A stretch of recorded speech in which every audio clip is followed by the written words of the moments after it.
Welcome to WYCD Wicked. That stands for What You Can Do. My name's Jake, and today we're looking at a press conference from U.S. dictator Donald Trump as he meets with oligarchs to divide up the spoils from his illegal invasion of Venezuela. For those of you that haven't been watching the news or living on planet Earth in the last couple of days, weeks, whatever it's been, when he invaded on the 1st, Trump has just run you through very quickly the events.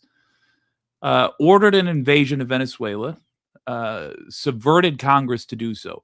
Specifically, did not tell Congress, which is something he's obligated to do when he uses the military.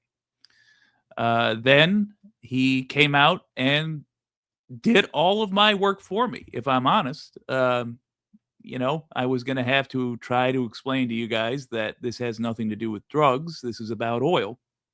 But then he just said it. He just said it. So, as of now, he's meeting with oligarchs that control your media, control your elections, control how much money you're allowed to have, because these are the people that run the oil and gas companies that have killed your sons and daughters. And when they went to war in Iraq, and are trying to kill him again. So he's meeting with these folks right now. That's a live feed I had paused there. Thankfully, we're in the era of live playback. So we shall have a gander and listen to him tell you how he's committed a crime, and his accomplices in this crime are going to get the spoils of it. Bear in mind something while you're listening to this. The world as a whole right now is overproducing oil. Every country that can sell it is mining the hell out of it. And they're pulling it up out of the ground. And the issue is, if you find yourself paying more and more, not a matter of supply. In fact, the very people who you're going to see next to Trump are the reason it's expensive for you. If we would have nationalized our own oil supply like Venezuela did, we could be paying Venezuelan prices right now. It's more expensive for them to take their oil, which is generally crude oil. It's more expensive for them to make it suitable for cars. And yet, even with their leftover infrastructure, they are able to get it to 2 cents a gallon within their own country because they nationalized it and they don't pay the bribes to oligarchs that we do. So if you're paying $3 a gallon, understand it's not a matter of supply. It's simply the greed of the very people who you are about to see. Let's say hi to the gang. HBX, hello. Najikit, great to see you, my friend. Let's see evil in action. Well, it's a great honor to be with among the biggest companies in the world, by far, I would say, and doing tremendous things. Our country is doing well, you saw the numbers that got released today, yesterday. The deficits got way, way, way back. Just want to point out that he had the balls to say our country is doing very well after a woman was murdered by ICE agents in the street. His very policies killed a woman 2 days ago. But he says, oh, the deficit's down. How's your paycheck doing? Let me ask you that. I have a feeling your paycheck doesn't give a fuck about the deficit. Levels that nobody's ever seen before, setting records. And the numbers coming into our country are unprecedented. And we're doing really well. We had a situation 3 days ago with Venezuela, and we're getting along extremely well with the people of Venezuela, both the people and the people that are running Venezuela. Just want to point out that this callous little prick just gave an interview where he said he would consider accepting the Nobel Peace Prize from Marina Cachado after he invaded her country and killed a bunch of people. I think, what is it, at 100? He killed 100 people. What day is it? Yeah, a little over a week ago. And now he's saying he deserves the Peace Prize. I just want to thank our military for what they've done. I'm just going to let it play for a while. It's considered unprecedented to go into a military fort with thousands of soldiers, others, and to come in with 152 planes going every which way, and very rapid speeds, helicopters, and to come up with no deaths and also no equipment. It's pretty amazing. Nobody's seen anything like it. I was told by leaders of numerous countries. I won't go into which one. Wait a minute. And this focus, and they said that was very impressive. Sorry, he's so slow when he talks. I feel the need to speed it up. I should mention that we are on Sleepy Don watch. We do want to see if he falls asleep. Hey, real quick, if you are from the right wing and you've got the guts to be in this stream, which is a very left-leaning stream, I appreciate you. I think that's important to see at least how the other side is talking about things. But I have a suggestion that I want to float out your way, which is that none of these motherfuckers, not Joe Biden, not this orange prick, none of these people represent our interests. They never have. They've made it abundantly clear they never will. Both of these administrations have covered up Epstein's crimes. So what if, and I'm going to float this out there, what if we got together, MAGA and progressives, we got together and agreed amongst ourselves that we're just not going to pretend anymore. We're not going to pretend for this guy like he's doing a great job just because we don't like the other side. And hey, progressives won't pretend like these centrist Democrats are anything other than the jackals that they are. Now, I say centrist Democrats because I'm confident that of the, I think there's like five progressives in Congress, you don't know their names. But anybody, truly anybody, who shows themselves to be working against our interests, we just stop supporting them. We just acknowledge when they're being evil. Like this, for example. It's just straight. It's got nothing to do with your interests, everything to do with the executives who's there. Pamela Hernandez, let's discuss that. I don't know by what measure you could possibly suggest he's doing a great job. But I think this is going to speak for itself.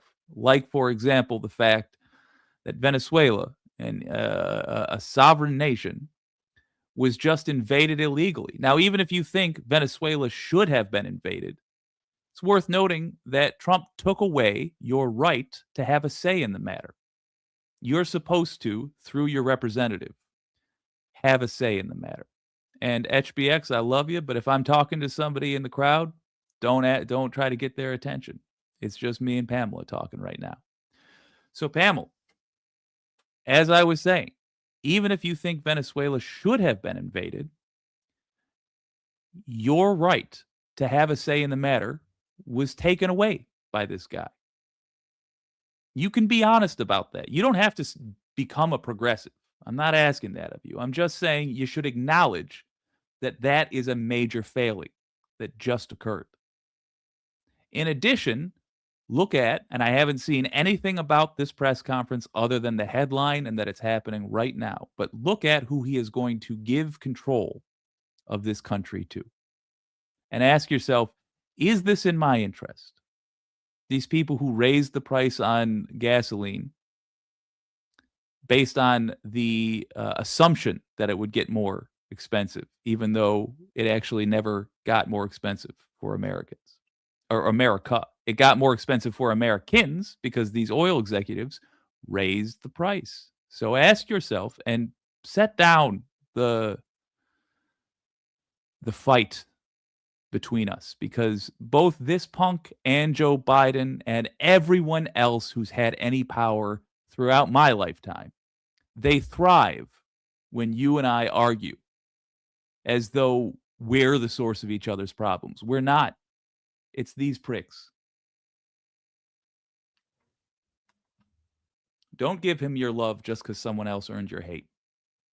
I can unite with you over our shared hatred of all these bastards, but we got to be honest with each other about what we're seeing. But today I'm delighted to welcome almost 24 of the biggest and most respected oil and gas executives in the world to the White House. Most respected would be many others those who are deceased. I said we had a ballroom. We have over 1,000 people. Everybody wanted. I never knew your industry was that big. I never knew you had that many people in your industry. But here we are. And in fact, if you look, come to think of it, well, I got to look at this myself.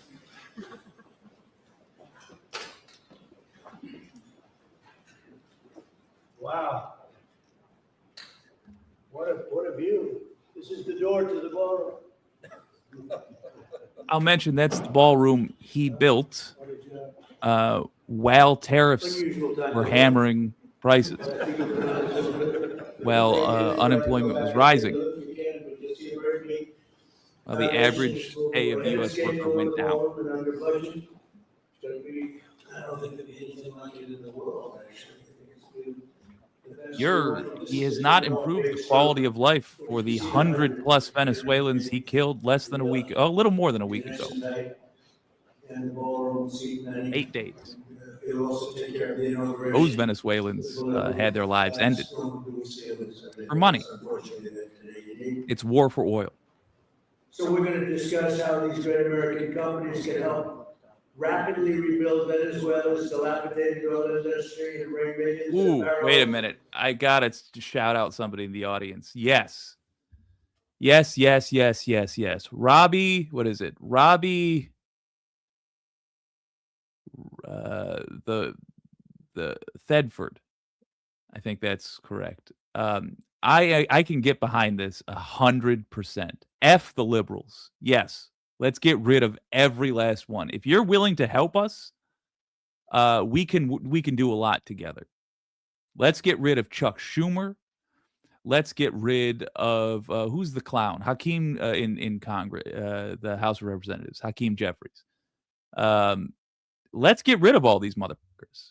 I promise you, I hate them more than you do. I know you think you hate these people a lot. If you had as much hate for these people that I carry with me every day, if you had that in your heart, it would certainly turn to cancer. So you got an ally here, my friend. If you want to F over the liberals, you got ideas, you got any angle you want to approach it from, I'll hear it out, because I despise the liberals with a deep and abiding passion. Now let's hear somebody else I hate, which is basically everybody you're going to see on screen. Oil production Except to benefit the United States, the people of Venezuela, and the entire world. And yesterday, the number is 30 million barrels. I can't even, is that correct? No? 30 million barrels. Of theft. Is that bigger? Stolen oil. To us by Venezuela. Given to us. It's about $4 billion worth, and it's on its way to the United States. Trading in the U.S.'s soft power for temporary gains and those gains go So they entirely to respect the oil us, again, executives, not they to us. respect us at all before. So that's money that goes to the United States, some will go to Venezuela, and some will go to the oil companies, but not that, because that's already been extracted. So when That was interesting what he just said. I want to play it again, but first I want to address this comment, or I won't be able to think of anything else. I agree, but I also think the politics of it all changes so much from moment to moment. And before we even talk about voting our way out of this, I would like us, especially working with MAGA, to do the other thing. Apparently, we all have representatives in office who will do what we say. So we don't need new representatives. We need control of the current representatives. So let's take about 6 months.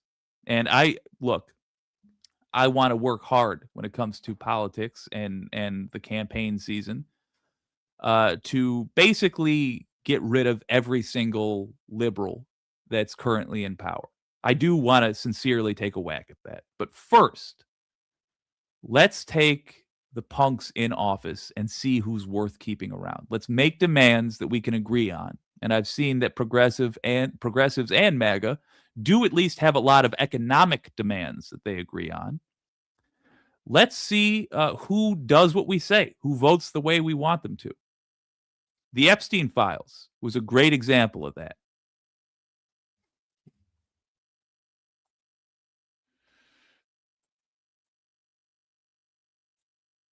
No, I understand. I understand where your feelings come from, but I think if we start one issue at a time, we're gonna find out that we've got a hell of a lot in common that we can work towards. I know it sounds like nonsense. I've heard it before. I do believe it's true in this moment. I've seen the through lines. Let's hear what he said one more time, though. there's money that goes to the United States, some will go to Venezuela, and some will go to the oil companies, but not that, because that's So he said three factions there. When we're dividing up the profits of the plunder of this illegal invasion, uh, the the money is going to go to three places. One, he said, the United States. All right, that was expected. That's what they're most public about.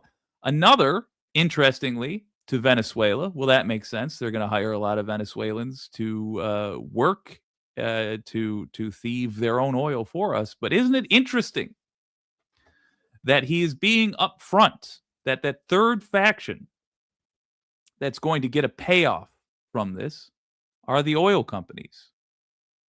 Do you remember when he requested that oil executives give him $1 billion and said it would be the greatest investment they ever made? He wasn't lying about that.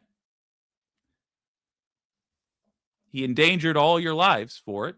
He ruined U.S.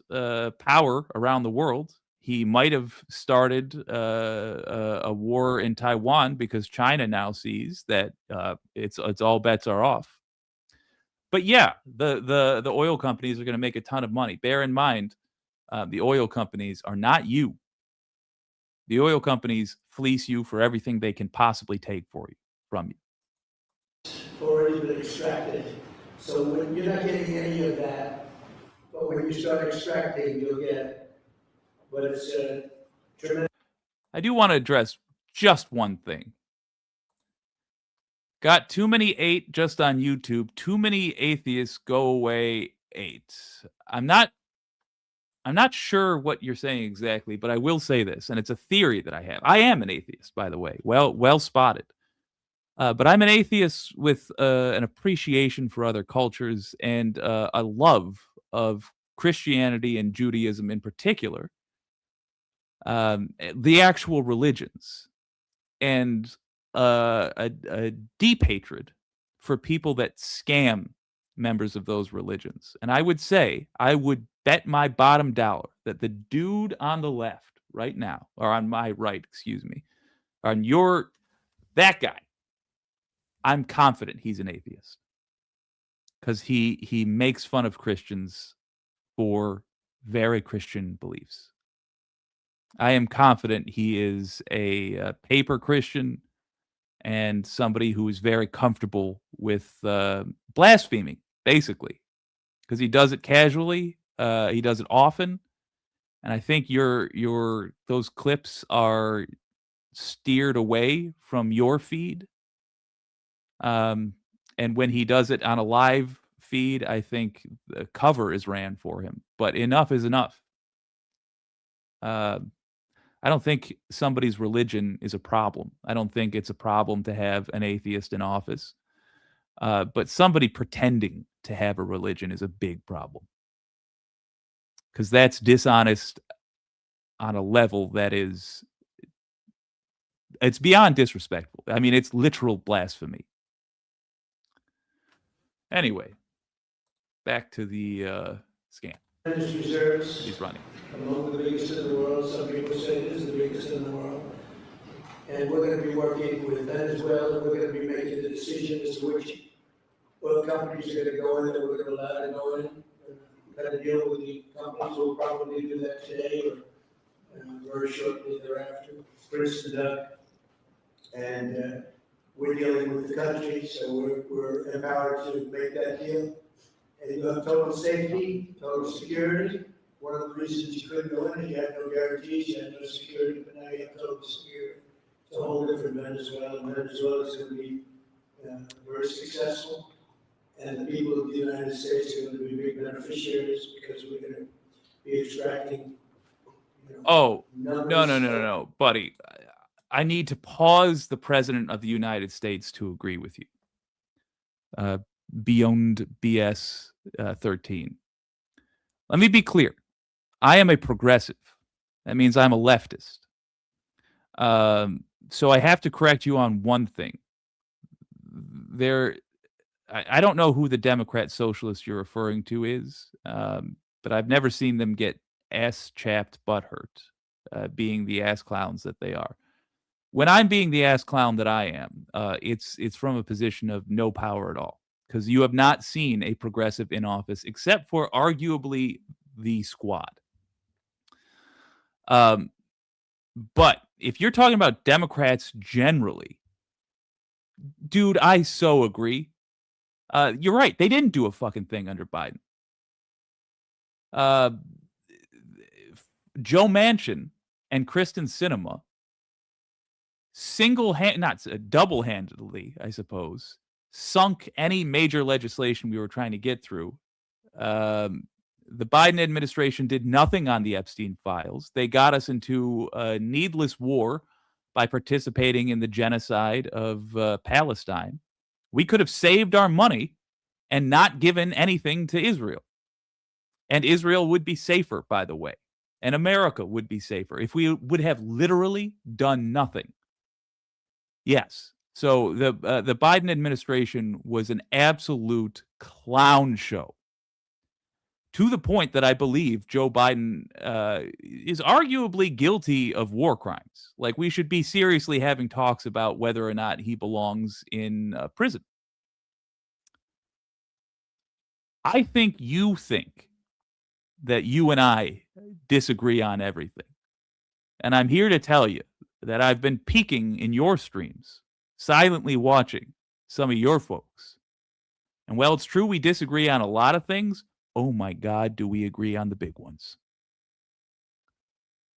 I want revenge on Joe Biden for some of the ways he's behaved. And the only thing I ask of you is to be honest about the reasons that he did I say impeached? Imprisoned, that Joe Biden should be imprisoned. I'm just asking you to be honest about the reasons. We agree on what ought to be done. But we can't just do the Hunter Biden laptop thing. You can't just make a bunch of accusations and then act on those accusations, even though it's very clear that there's no proof. There's plenty of proof for the things Joe Biden actually did. And the reason you probably haven't heard about the things Joe Biden actually did is it's the stuff that motherfucker is doing as well. And guess what? Obama before him. And if you have any doubt about that, ask which of these presidents willingly released the Epstein files. The answer, none of them. In terms of oil, like a few people have ever seen, actually. So you're dealing with us directly, you're not dealing with Venezuela. Well, we don't want you to deal with Venezuela.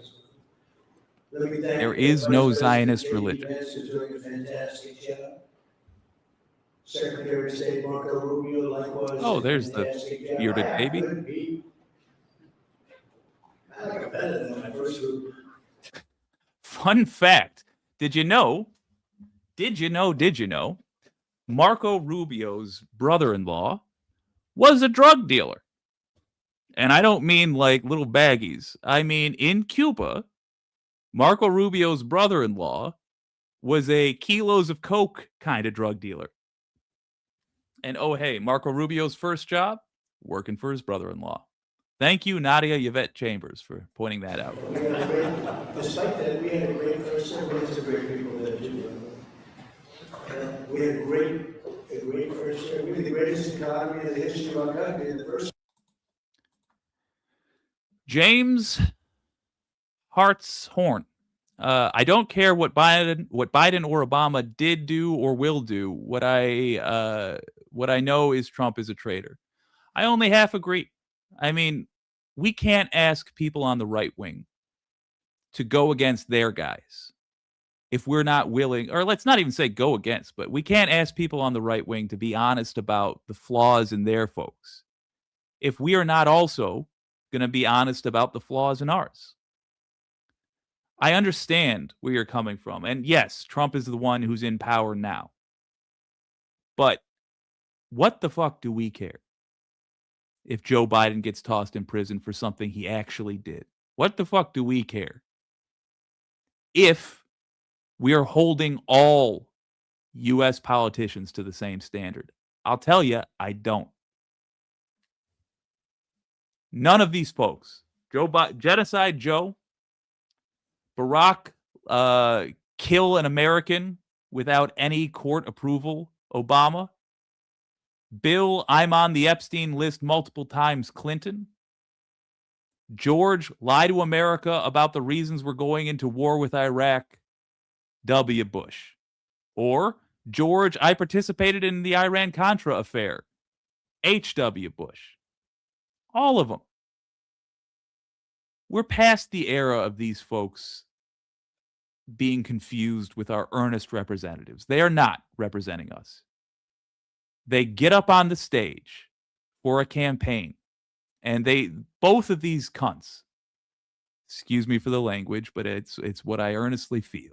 Let's say both of these parties of See You Next Tuesdays just tell us a series of lies that is supposed to rhyme with our morality. And when you squint and you look at what they actually have said, and certainly when you look at what they actually do, you find every time it's toss a little bone to us, a little symbolic victory to us, and then rob us by cutting the taxes for the people sitting at that table and raising our taxes. Or simply just doing away with the government programs that we were relying on in an effort to cut other people's taxes. So I understand why you don't care, but try to make yourself care. Try to develop a hatred for your own political party, because it will make everybody's lives better. Saucy sea, which are one of my favorite words to use. You just have to say it British or Irish. You just have to say British or Irish ancestry and you're good. Fair. I am 25% a son of Aaron's Isle. But this is blowing it away, and you haven't seen anything yet. Everyone's been shocked by the numbers, 5.4% GDP, and that's despite the fact that we were badly hurt by the Democrat shutdown, which they'd like to see if they could shut it down again. Secretary of the Interior Doug Burgum was fantastic. Secretary of Energy Chris Wright, recommended by Doug as being the greatest oil man anywhere in the world. Because I wanted Doug for that job. Energy and no, sir, there's a man named Chris Wright. I said, who the hell for a is moment. Chris Wright? He said he's the most talented oil man anywhere in the world. I doubt you can get him, because typically oil men make a lot of money. Anyway, They make a lot of money because, again, you took one of the greatest salary cuts probably in history. So, but he's a fantastic person, loves our country, and many other important members of this team. And I want to thank them for their efforts. As you know, last week, the United States Armed Forces performed one of the most spectacular military operations in American history, apprehending the outlaw dictator Nicolas Maduro for his crimes against the United States, crimes for which he has now been indicted and is in federal court awaiting trial.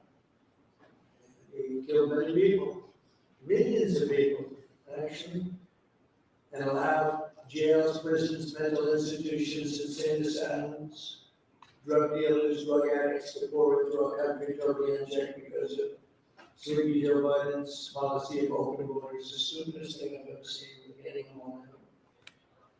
The departure of Maduro makes possible an incredible future for both nations, Venezuela and the United States, which we will No, I'm sorry. integrate the. I got to address something you just casually threw out there. What did I say a minute ago? I said I'm happy to see Joe Biden go to prison for things that he actually did. What I'm not satisfied with is pretending like Joe Biden did things that he didn't do. Joe Biden, apparently, if you were to listen to only Trump and the people who are obligated to agree with him, Joe Biden had an open border policy. Interesting. Do you happen to know what Joe Biden's border policy actually was? It was unchanged from Trump's policies. Again, let me say that again. The open border policies that he just criticized were literally Trump's border policies. He did not make any changes. No changes from Trump's border policies. The only actual problem we have at the border is a lack of judges to process people who arrive and request asylum. That's it. We handle that. We quadruple the number of judges we have. Suddenly, all these problems people are talking about with people not showing up to court dates, et cetera, those go away. Why? Because their court date is like 8 months later. Because of the backlog, the conservative implemented backlog. We have people walking around this country for 8 months, which we don't know if they should be here or not. They are here legally, even though it's this guy's delight to call them quote unquote illegals, but they are here legally. They just haven't been processed. He slips things in like that. And you know what? You don't have to be on guard constantly looking for this stuff if you're willing to just call him a liar. If you're willing to acknowledge, okay, just then, when he said Joe Biden had an open border policy, just then, I thought one thing about the way the world was, and then somebody told me, oh, wait a minute, the reality is different than what Trump just said. You can look this up. Joe Biden's border policies were literally just Trump's border policies. It was one of the main things I was arguing against Biden for. And that's not your fault. That's his fault. He's the one that lied to you. You can agree that we should have a sealed off border. Literally, nobody's allowed in or out. That could be your opinion if you want. But you have to acknowledge that he lied to you. Even if you agree with what he ended up doing, the fact that he lied to you should concern you. He doesn't respect you enough to tell you the truth. And I will point out again, he said he wasn't in the Epstein files. And yet, he's all over them. Hey, Democrats too. I'm not gonna, when I say Epstein files are a problem, I'm not just talking about your guys. They're all of our people, and fuck them. They deserve to live the rest of their lives in utter shame, if not to spend the rest of their lives in prison. But all of them, regardless of party. Economies, the two major energy powers in the Western Hemisphere, energy coming out of Venezuela was very slow. One of the things the United States gets out of this will be even lower energy prices. We have people now getting gas for Yes, Saucy, which I'm $1.99, streaming vertically $1.96, as well. $1.95, $1.92 yesterday, somebody. And it used to be $3.50, $4, $5 a gallon. Think of that, $1.99. Decades ago, the United States built Venezuela's oil industry. Remember, just because he says prices are a certain way doesn't mean your eyes are lying to you. If you notice that the prices haven't changed in your area, like, for example, they haven't changed at all in mine, uh, that's because you're living like everybody else. A tremendous expense with American skill, technology, know-how, and dollars. But those assets were stolen from us, and we had presidents who did nothing about it. This president is much different than your other presidents. They did nothing about it. They stole some of the people in this room were a little bit younger when that happened, but not that much younger. And also, I mean, somebody already corrected you, but I'll just also point out that being a father means you have a baby. I know what you were trying to say. Let's not dwell because it's a distraction because this is an uncomfortable press conference that you're probably sitting through. But just think about the phrasing. Wasn't that long ago, but they stole our assets like we were babies. And the United States did absolutely nothing about it. So now we're doing everything about it. Now we're doing 500% about it, but it's a long time after the act took place. So they stole from us, and it was taken by socialists and communists at the time in Venezuela. Oh, hey, Lone Wolf and Cub, I want to point out something that I'm sure you've heard, but it bears repeating. Red states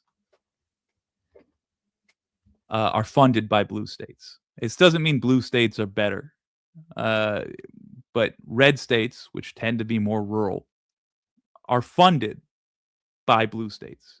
In other words, states that regularly vote blue and therefore have more industry in them. It's not, again, this is not a moral judgment or anything. It's just the setup. The states that have more industry produce a surplus for the country. And the more rural states, although they do important work that we need done, they produce food largely. I don't know about you, but I got to eat. But those red states rely on federal contributions, whereas blue states provide a surplus and red states run in a deficit. So when you say blue states should be expected to pay more for everything, socialism is expensive, understand if you live in a red state, you are one of the major beneficiaries of socialism.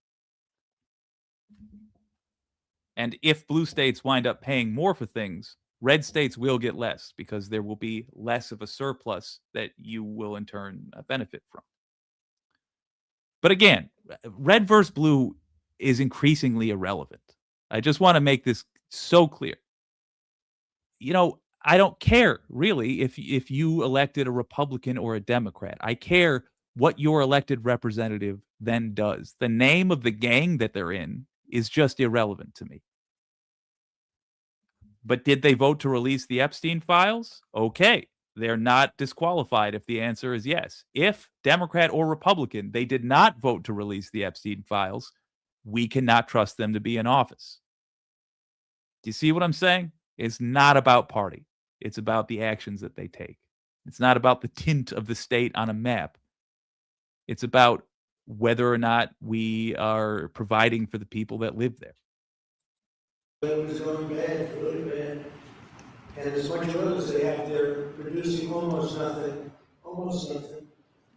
which is just a system. Okay, so just to be clear, his justification for the killing of Venezuelans and the stealing of their natural resources was that they were not producing enough. Understand, we don't produce oil for the rest of the world. We keep our oil for the most part. Well, you might be wondering, why do we keep our oil, but they must produce oil? What's going on there? Great question. That's called sovereignty. A country decides for itself what to do with its own natural resources. We don't have a right to decide that we simply want their natural resources. And you can tell that this is true because the first pass he took at this, he was accusing them of running drugs. That is, after all, why what Maduro got charged for running drugs and apparently having a machine gun. Those are the charges against Maduro.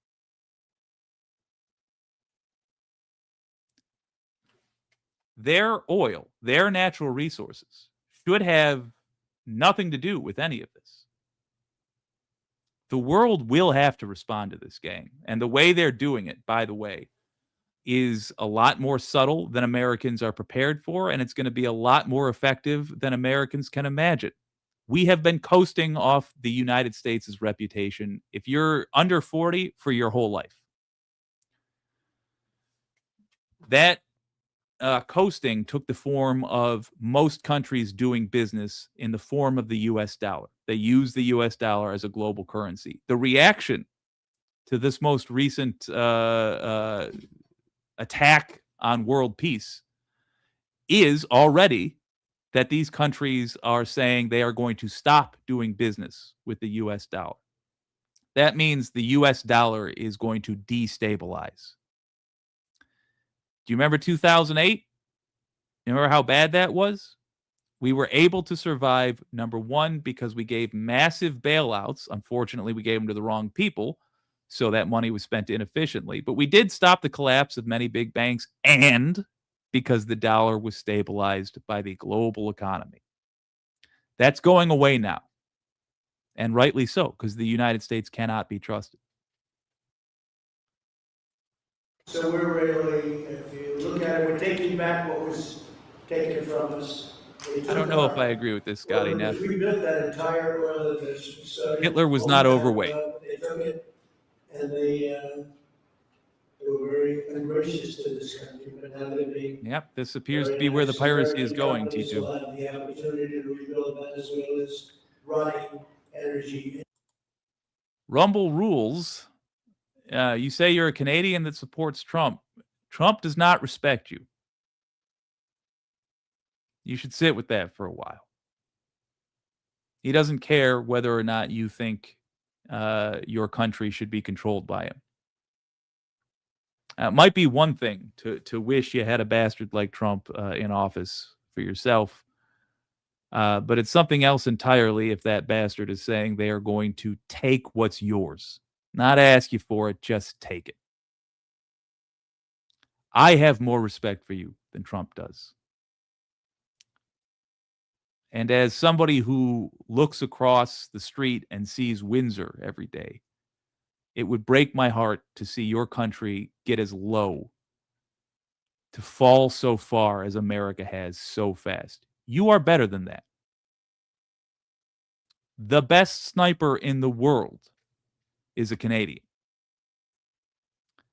Hockey is very Canadian. Maple syrup, beer, Timbits. You guys accomplish so much. I don't know why you would lower yourself to supporting this punk ass who has not produced anything for anybody, other than probably you're being lied to. And it's not just you. I got lied to for a very long time. People had me convinced that Obama gave a shit about me. He doesn't. And this guy doesn't care about you. We are being lied to.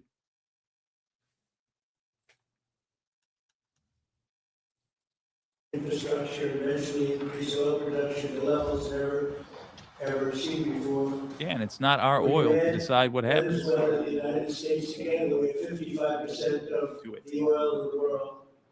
The United States is number one. We have that drilling.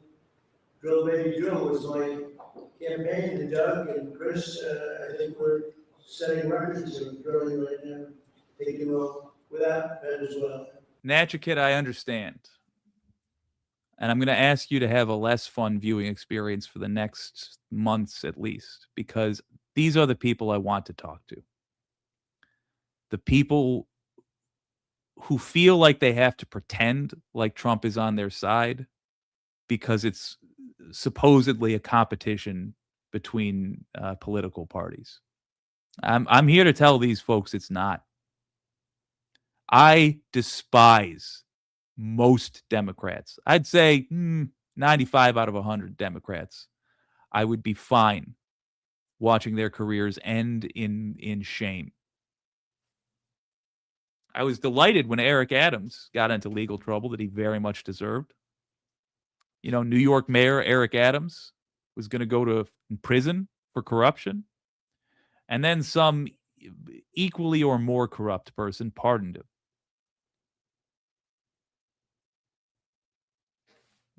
We got to work with these folks because otherwise we're going to get the disappointment that is Joe Biden, followed by a disappointment that is Donald Trump, followed by the disappointment that is the next bum, followed by the disappointment that is the next bum.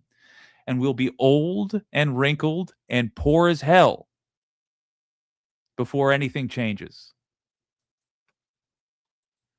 That's how we're getting the oil prices down.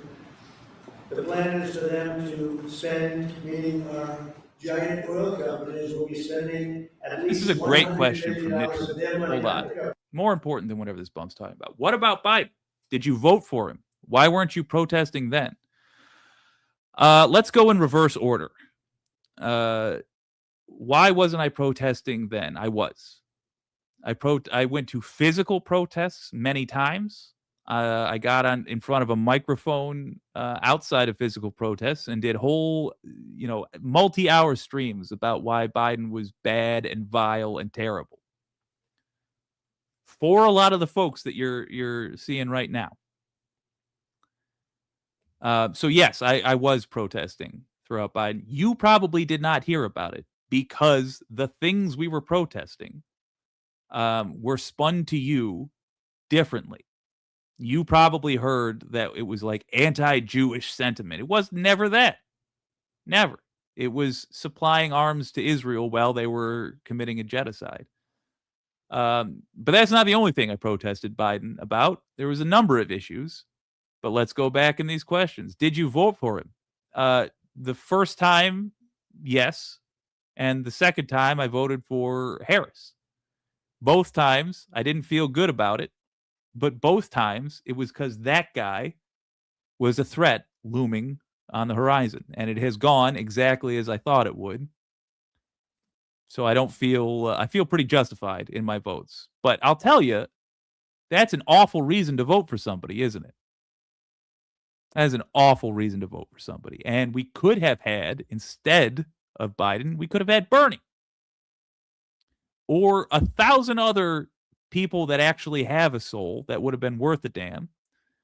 But it was these arguments that we end up getting into that makes us say, oh, well, I'll vote for this person who has screwed me over multiple times because I'm so against the other person. What about Biden? I see what you were saying. Well, I'm going to choose to answer the question that I misinterpreted that is originally, which is to say, what did I like about Biden? What I liked about Biden was stability and nothing else. Biden at least respects the rule of law, and I'll give him that much credit, and that's about the only thing I will say in his favor. Yeah. I'm really trying to scrape the sides of the peanut butter jar that is my empty head to come up with a second thing that I like about Biden, and I cannot. All right, let's rip off this Band-Aid. Jesus. I want to see him start to fall asleep. Let's just take bets. When other people start talking, do you think Trump will fall asleep? Yes or no? It's got to be there so they get their money back and make a very nice return. The plan is for them to spend at least $100 million to rebuild. He obeys. He's a lawful guy. The infrastructure necessary. Venezuela has also agreed that the United States will immediately begin refining and selling up to 50 million barrels of Venezuelan crude oil, which will continue indefinitely. We're all set to do it. We have the refining capacity was actually based very much on the Venezuelan oil, which is a heavy oil, very good oil, great oil. It's fantastic for certain things like asphalt roads. That's the reason. Okay, so somebody informed him that Venezuelan oil is crude oil and therefore more expensive to produce, like to turn into usable car oil. And so I'm sure they've now said, well, here's all the things we could use it for. The world for asphalt roads and everything. All of the companies here today are going to be treasury partners in bringing the nation of Venezuela back to life, restoring its economy, and generating great wealth for their companies and for their people, and also great wealth for the American. I thought of a second thing. A second thing I liked about Biden is that he actually did side with unions publicly when they were protesting their oligarch bosses, the train unions. So there, that's two things over the course of, I can't stress enough, 4 years of my life that Biden did that didn't make me want to hold his head under the water till the bubbles stop. And tremendous wealth for the companies that are going in. The companies that are going in, and if you don't want to go in, just let me know, because I got 25 people that aren't here today that are willing to take your place. So I just want to thank, these are people that I either know or know of. I'm reading lots of business magazines and journals and papers. And these are the greatest oil people anywhere in the world. Harold Cameron. Wise man. There's a story about Harold Cameron that he can look at a piece of land, put a straw into the land, and oil pours out. Where some of you guys have to invest hundreds of millions of dollars to find that oil, so we can't let that story be true. But they say Harold puts a straw into the land, and oil comes gushing out. So you're not a big R&D person, are you? He's called instinct for oil. He's got other problems, but we won't talk about those problems. He's been a great supporter of mine for a long time. Oh, Mara Tsumi. Congratulations. But we have- It is so sad. Let's just address this for a second. Look, don't play games. Come on. As I've been saying this whole time, and I'll submit this for your consideration as well. This is not going to get better if we keep lying to each other. It's not me versus you. It's not the other folks in the chat versus whatever the opposite side is that they're on. It's not that. All of these bastards, Biden, Trump, Obama, Bush, Clinton, Bush again, Reagan, Ford, Nixon, all of these punks, they're just going to keep lying to us. They're just going to keep thieving from us if we tell each other lies about them. There is basically no measure of success that a president could have that would lead you to the earnest conclusion that he is the best president ever. Not war, not economics, not overall satisfaction of the populace, not quality of life improvements.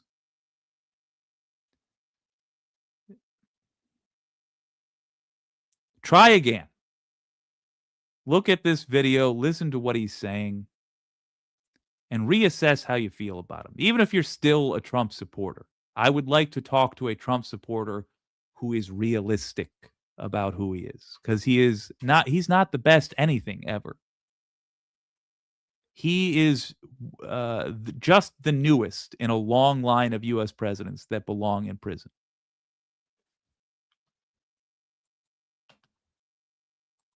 We have the greatest oilmen. DJX, I don't know, but check the account. If it's less than a year old, ban And it. we have a lot of people that will be Thank you. back to see us sometime next week. We're going to have another meeting for I didn't hear any crying. another group. But we're going to do this very quickly. We can have this done almost immediately. So I'd like to thank you all for being here. Is Biden the best? All right. Invite Vice.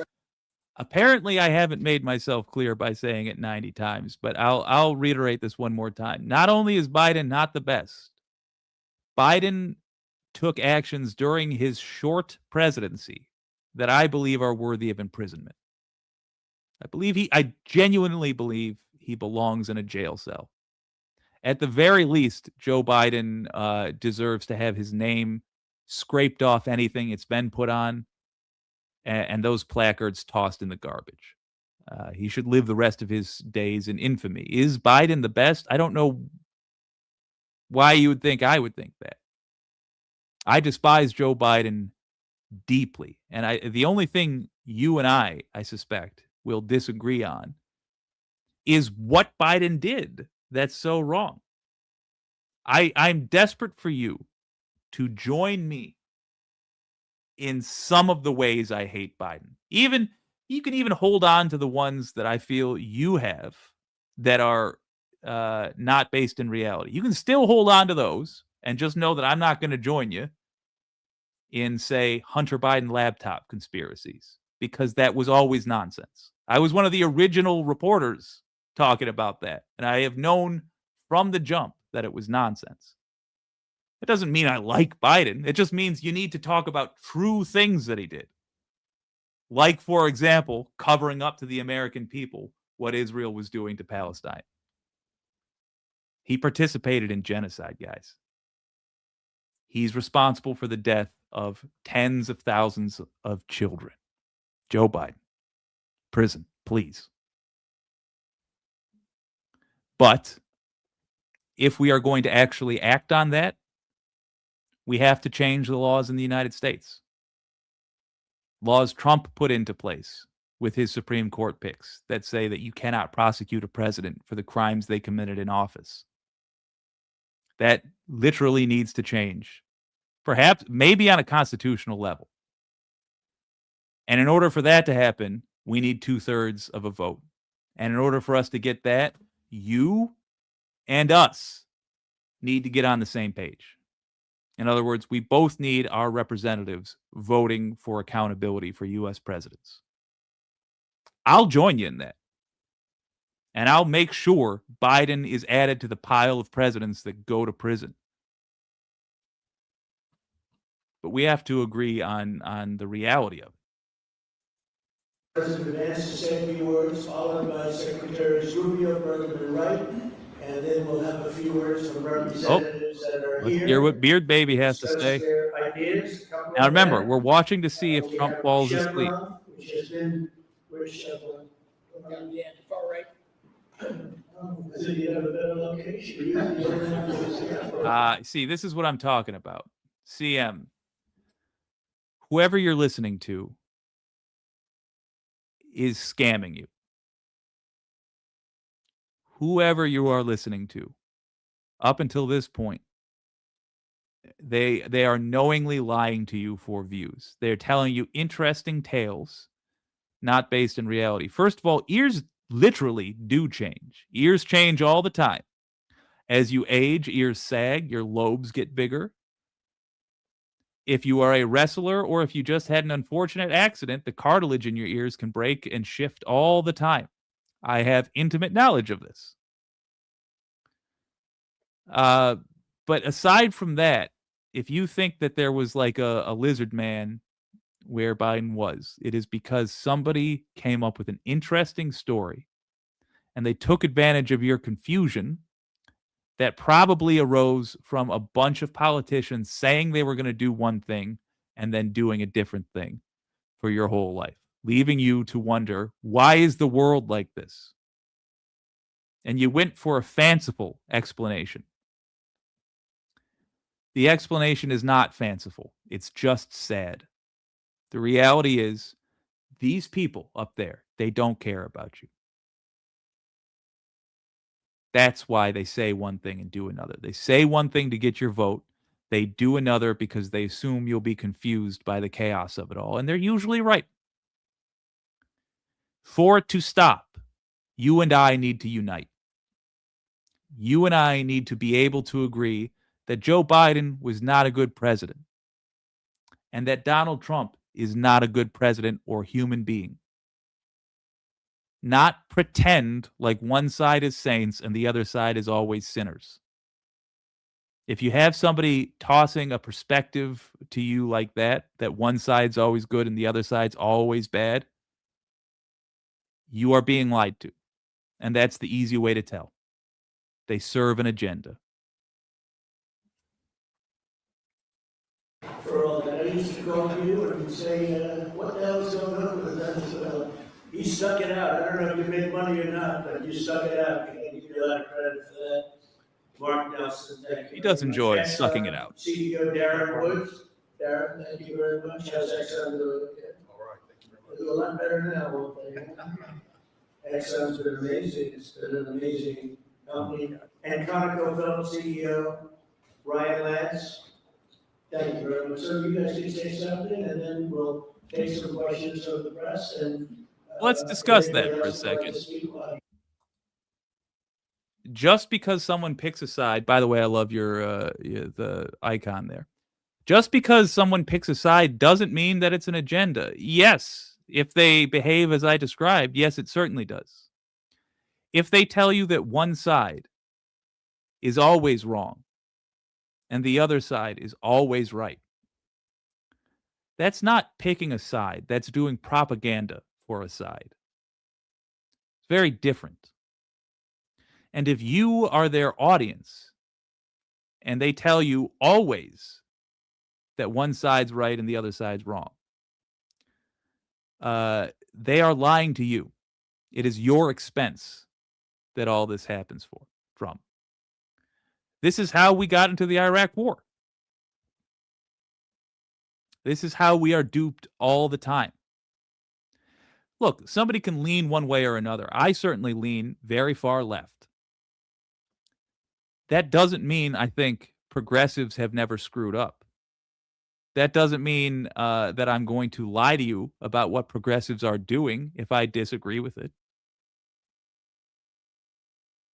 There is a huge difference between picking a side and doing propaganda. And if you constantly hear that your news sources are bending over backwards to reinterpret what Trump says or Vance says or anybody that is inherently cruel says, let's just use the other side. Or if they're saying that Alyssa Slotkin from the Democrats is awesome all the time, never contradicts herself.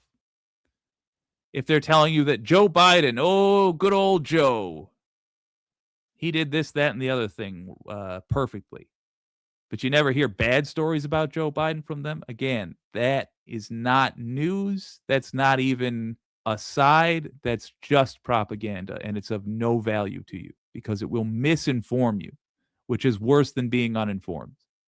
You will have a misconception about the way the world works, and you will make important decisions based on bad information.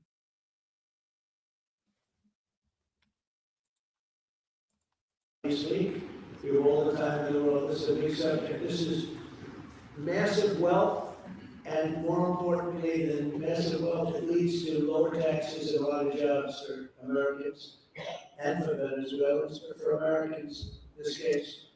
And I just, again, appreciate you all being here. And I'd like to ask JD to say. Before we go to JD, how possibly could this lead to less taxes for Americans? That is nonsensical, and I can tell you why he said that. Because before this, I'm sure he was briefed on the difference between wealth and income. And that sounds like probably boring nonsense to you. I get it. But it's because they would know that that's what's going to be talked about when you talk about a wealth transfer. Notably, the wealth of Venezuela is going to the oil executives. And he's suggesting that you will get income from it, but you will not get income from it. In other words, the products that you're going to get are not going to get cheaper, certainly not for any sustained length of time. And the reason for that is because the wealth is already in the hands of Exxon. They don't need to sell you cheaper gasoline because they sell you all the gasoline. At least these 4 or 5 companies. They don't even need to agree to price fix publicly or privately, which would be illegal. They don't need to do that because they only need to look outside. They only need to drive by any of their competitors' gas stations and see, so we're still selling this for multiple dollars more per gallon than we bought it for. Then we'll just keep it up. There's no reason not to.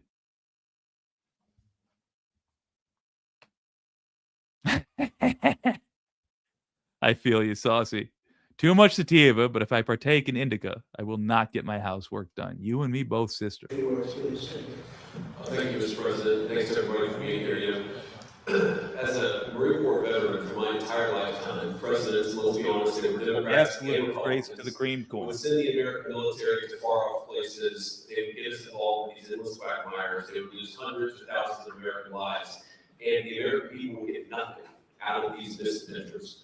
And now you have an American president who's empowered the American military to stop the flow of drugs into our country and to ensure that we, as opposed to our adversaries, control one of the great energy reserves that exists anywhere in the entire world. And he did it without losing a single American life in the process. It was an amazing operation. It's going to make our country richer. It's going to make our country more powerful. It's going to make our country safer. And it's going to lead to the decline, the further decline of drug overdose deaths in the United States of America. An amazing thing, and I'm happy to be here to talk about how we can make it an even bigger and better operation for the American people. Thank you, sir.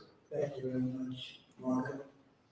Thank you, Mr. President. I think this is a reminder that everything this president does, everything President Trump does is with the American people in mind. It was not in the national interest or national security of the United States and of our people to have in our own hemisphere a country, not just. I mean, it says a lot that I really cannot just let him talk. Who have led our country. That is how dense with lies this all is. All right, so real quick. J.D. Vance said that he used to be a Marine. I know you're supposedly a Marine for life, but he used to be active duty. And he was saying, oh, boy, we used to go to war for oil, and a lot of folks would die, and we wouldn't even get the oil. Phew. Thankfully, we got Trump doing stuff now that's making us safer and richer.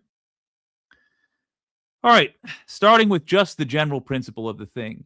You cannot simply decide that another country has something you want, toss out a casual excuse, and invade them. At least you can't do that and expect the rest of the world to treat you like anything but the criminal nation you are. I give you Russia invading Ukraine. Just decided we want the land. We want the land. We want the Ukrainian oil. We want the grain. We want it all. We're invading. What happened? The world lined up against Russia. We are still in a constant conflict with them. Same thing's happening here. We lied. We said this is about drugs. Now this whole thing they've been talking about oil. Just now, one second. Just now the drugs got mentioned when it was time for the vice president to talk. Oh, got to remember the excuse. We are better than that. We must be better than that. Also, he said he made America safer. In what wild world of sports is America safer after the invasion of Venezuela? We are not. We made enemies with that. Enemies we did not need to make. We weakened America's soft power. They are now discussing replacing. I'm talking Europe. I'm talking the OPEC affiliates. They are all discussing. That's the Organization of Petroleum Exporting Countries. They are all talking about replacing the U.S. dollar as the world's go-to currency for trade. If that doesn't seem like a big deal to you, you should know that it is a bigger deal than all of the oil money in the world. Having the world trade in your currency is more important than literally every drop of oil on the planet. That is what a powerful thing that is. It's going away now. It's very unlikely that even if we replace Trump tomorrow, it's unlikely we can do anything about it because countries just don't trust us anymore. It needs to be a stable currency. It needs to be a currency which the countries trading in it will not need to undermine in order to send a message to the United States. So we're not safer. We are in a lot more danger, as a matter of fact. We are significantly weaker than we have been. I mean, even during the Iraq War, even then, That whole 20-year period, nobody was talking about replacing the US dollar as the world's trade currency. The fact that those conversations are happening now, squarely on that punk's shoulders. By the way, I believe, is he asleep or is that just a long close of the eyes? Anyway, and as far as endangering US lives, I don't know how they're going to hold on, how they think they're going to hold on to the oil refineries that they've taken over in Venezuela without putting troops there. Maybe they will. It's then they will have gotten away with the crime without any loss of U.S. lives. But I just think that's an unrealistic expectation, and we shouldn't take at face value anything these motherfuckers have to say. Is Trump asleep, or is that just a long eye close? Remember what I said: when other people start talking, eyes are going to get heavy. Oh, there he is. Sleepy Trump. Part of this process, the first phase, of course, is the phase where now is stabilization. Sleepy Trump. I'm on camera. I'm on camera. Looking around. Looking down. Sleepy Trump. Sleep. Benefits the people, both of the United States, but also the people of Venezuela. And as a reminder to everyone, the Cutting president to a announced kinder just 2 angle days there. ago, every penny, everything they buy with the money that they're making from the oil now, Mr. President, will be bought from America. And that includes everything from equipment for the oil industry to food to medicine and everything in between. The second will be a phase of recovery, and then some of these Quick phases reminder, will overlap, and that is to have a Marco normal Rubio's economy again, where the brother-in-law, money goes to the drug dealer. benefit of people, not the benefit of our adversaries or the benefit of elements in that country and around the world that are against our interests. First American At the same works. time, as a process of reconciliation has to happen internally among the different sectors of society and politics and the like.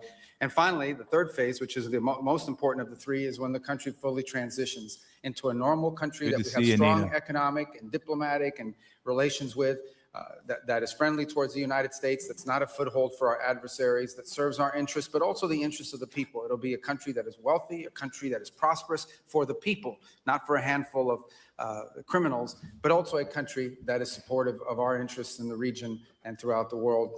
And we thank you, Mr. Yeah, President. that and the is a team you've assembled sad that have brought us to this point. A lot of work 1900s remains, era important work, but way this is to historic. approach the world.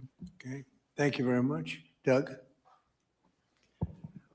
Well, Mr. President, I want to thank Already you the for eyes are your closing. leadership, not just as president, but as Doug commander-in-chief. The boldness, the execution, the breathtakingly precise work that you've delivered both in Iran back in June and here has changed the field for the whole world. And you always ran about the idea of peace and prosperity. And in Venezuela, as you know, this was a playground for every bad actor in the world. We had Russians, or Iran, terror groups, all of them profiting from this criminal organization that was pretending to run the country. That makes America safer. You've secured the border. We're stopping the flow of drugs. And now with the normalization of relations. Oh, no. Let me go back to our boy Doug Burgum. But while I'm looking for that, let me point out. Oh, hell, we're just going to jump up to. Well, while I'm looking for that, let me point out he's talking straight nonsense. The United States, not safer. Drug flow to the United States, not hindered. The ships you've been seeing attacked were not bound for the United States. They were not, and I can tell you this with confidence, despite not being a sailor myself, because I can do math. They had a finite amount of fuel on board, fuel to run the thing. They had a limited amount of that. They had a capacity to sail or to go through the water that was not enough to take it to America. Those ships were not drug carrying ships. Now we're just straight up going after the oil tankers. But regardless, the major drugs that are coming to America and killing folks, like, oh shoot, I don't know, fentanyl, the thing that they said they were going after Venezuela for at one point, those aren't produced in Venezuela. So the drug thing, it's an excuse. And look, even if you think we should have invaded Venezuela and we should have thieved their natural resources, it should mean something to you that these folks are willing to lie to you. Why are we talking about drugs and oil in the same sentence? Those things should have nothing to do with each other, except that we use drugs as an excuse to do a crime, which is the theft of oil. And right now, they're dividing up the spoils of that. Every last one of these motherfuckers deserves to die in prison. Look at Marco Rubio. At least he knows he's damned.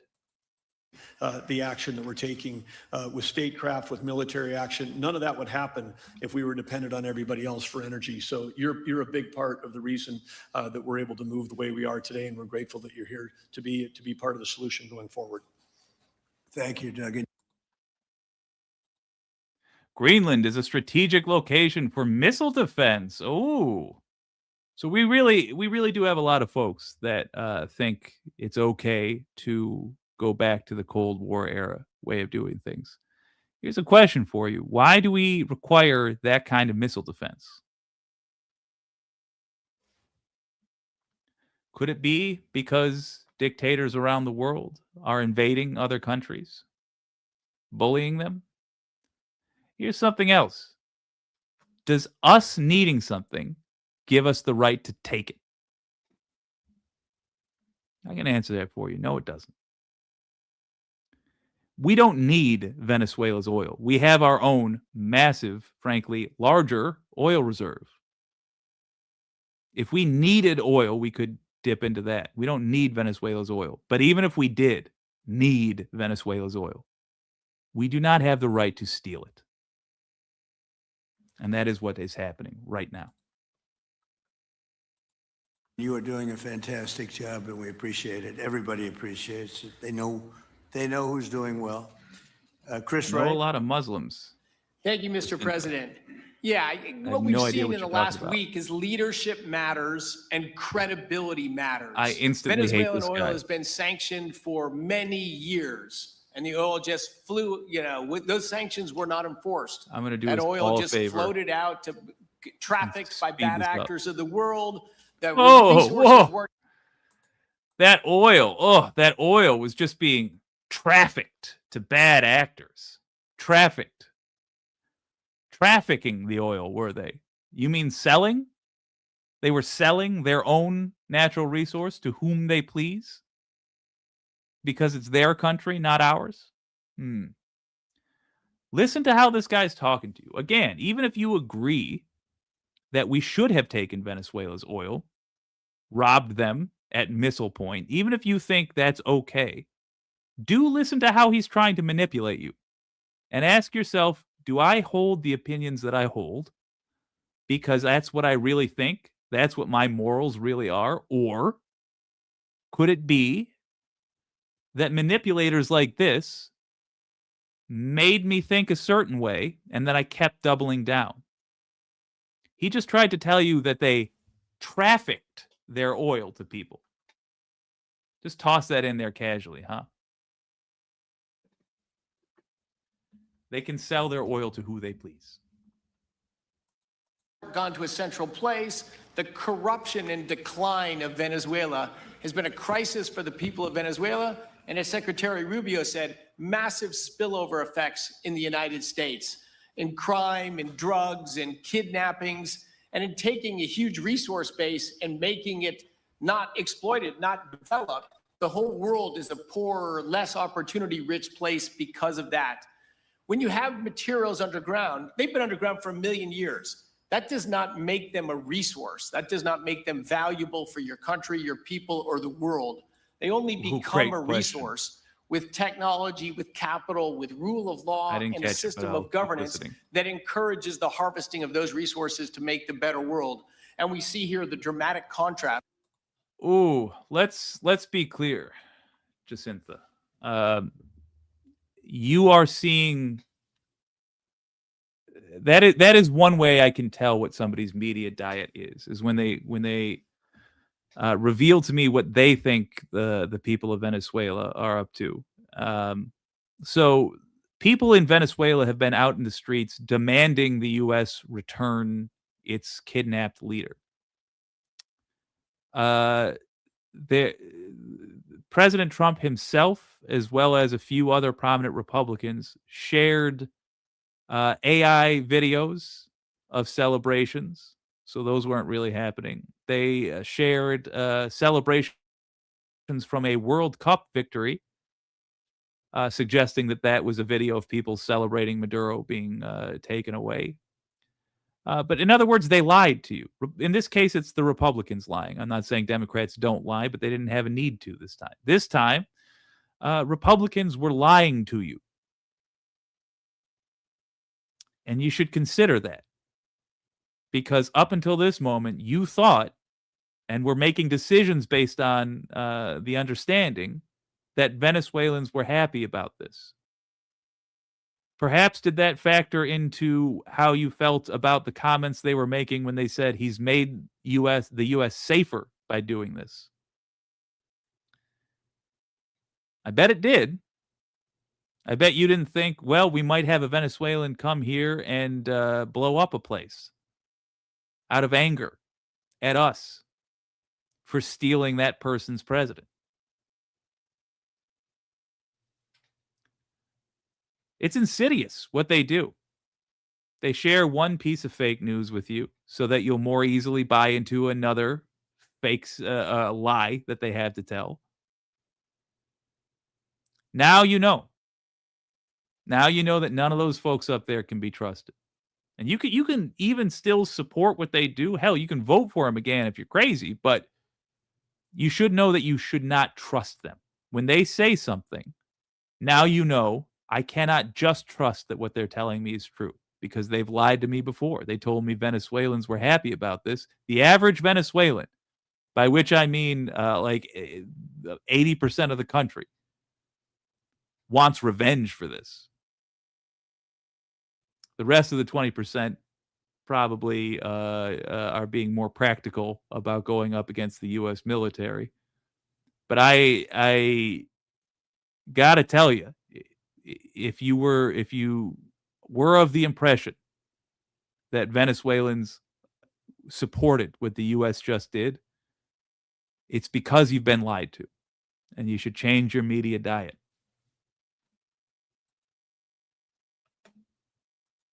You should post those videos. All right, let me have a look while this fella's talking. Between the United States, which may have less oil underground than Venezuela, we have 20 times the production of Venezuela, 20 times the impact of human betterment, massively better quality of living here in the United States. That was at risk under the last administration. We've seen a lot of attacks on the energy that makes the world go round. President Trump's election has removed those risks, has embraced reality about how the world is energized, and we are at record production of oil in the United States, record production in natural gas in the United States. We've seen a meaningful decline in gasoline prices, diesel prices, travel prices because of jet fuel. And now President Trump is taking the genius of a different way to try to solve a 25-year festering problem in Venezuela, that all the traditional things have not worked. But ordering both a tremendous military operation to remove the heads of a criminal organization masquerading as a government, and then to use the power of our military, not to fire bullets, but to stop. All right, per audience request.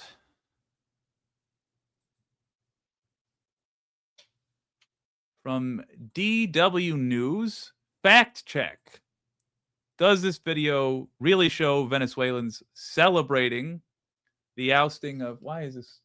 The videos allegedly showing the opposite true. The internet is flooded with videos claiming to reveal Venezuelans' reactions to what happened in early January. How do Venezuelans really feel about the US attack on their country and leader? But first, here's what we know. The United States attacked Venezuela, killed at least 32 Cubans working as military and police officers in the country, and kidnapped both Maduro and his wife Celia Flores. Experts say this attack violates international law. The use of force against the territory or the political independence of yeah, it can't be that long, can it? another state is a clear. You know what? This is the same thing. Or other videos allegedly showing the Nicolas Maduro and therefore opposing the US. Here we go. presented in a false context or even fake. Take this video, for example. It's been viewed more than 4.5 million times on Instagram and over 13 million times on TikTok. The people in the video shout Venezuela Libre, which means Free Venezuela. Sounds convincing, right? Well, it's completely fake. To be precise, it's AI generated. How do we know? This finger is flickering, for example, and the jewelry of several individuals looks incomplete or distorted. Also, the video has been labeled as AI generated on TikTok. Meanwhile, other videos are going viral too. Like this one, allegedly supporting Nicolas Maduro and therefore opposing the US attack on the country.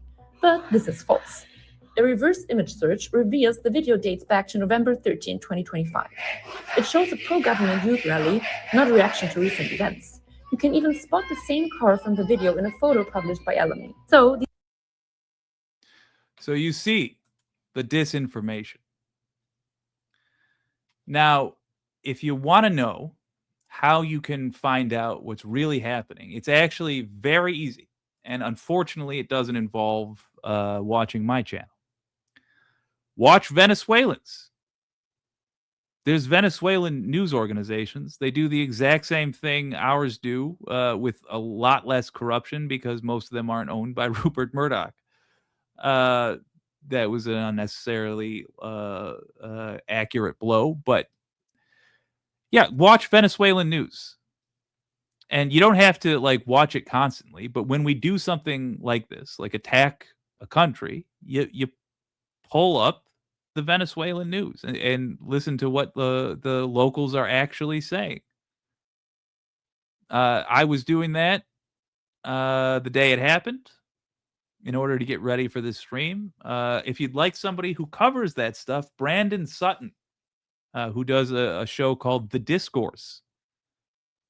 He will watch, along with you, the footage, the news reports from countries that are either under attack or, whatever the thing is that's happening. He will include with his coverage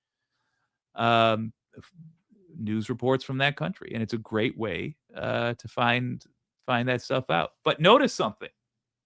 Did you notice, folks, that it was not just one way that things were leaning? It wasn't just a video of folks being glad Maduro was gone. There was another video of folks out in the streets protesting for the return of Maduro. And what did I say when I came up here? I said, oh, they want him back.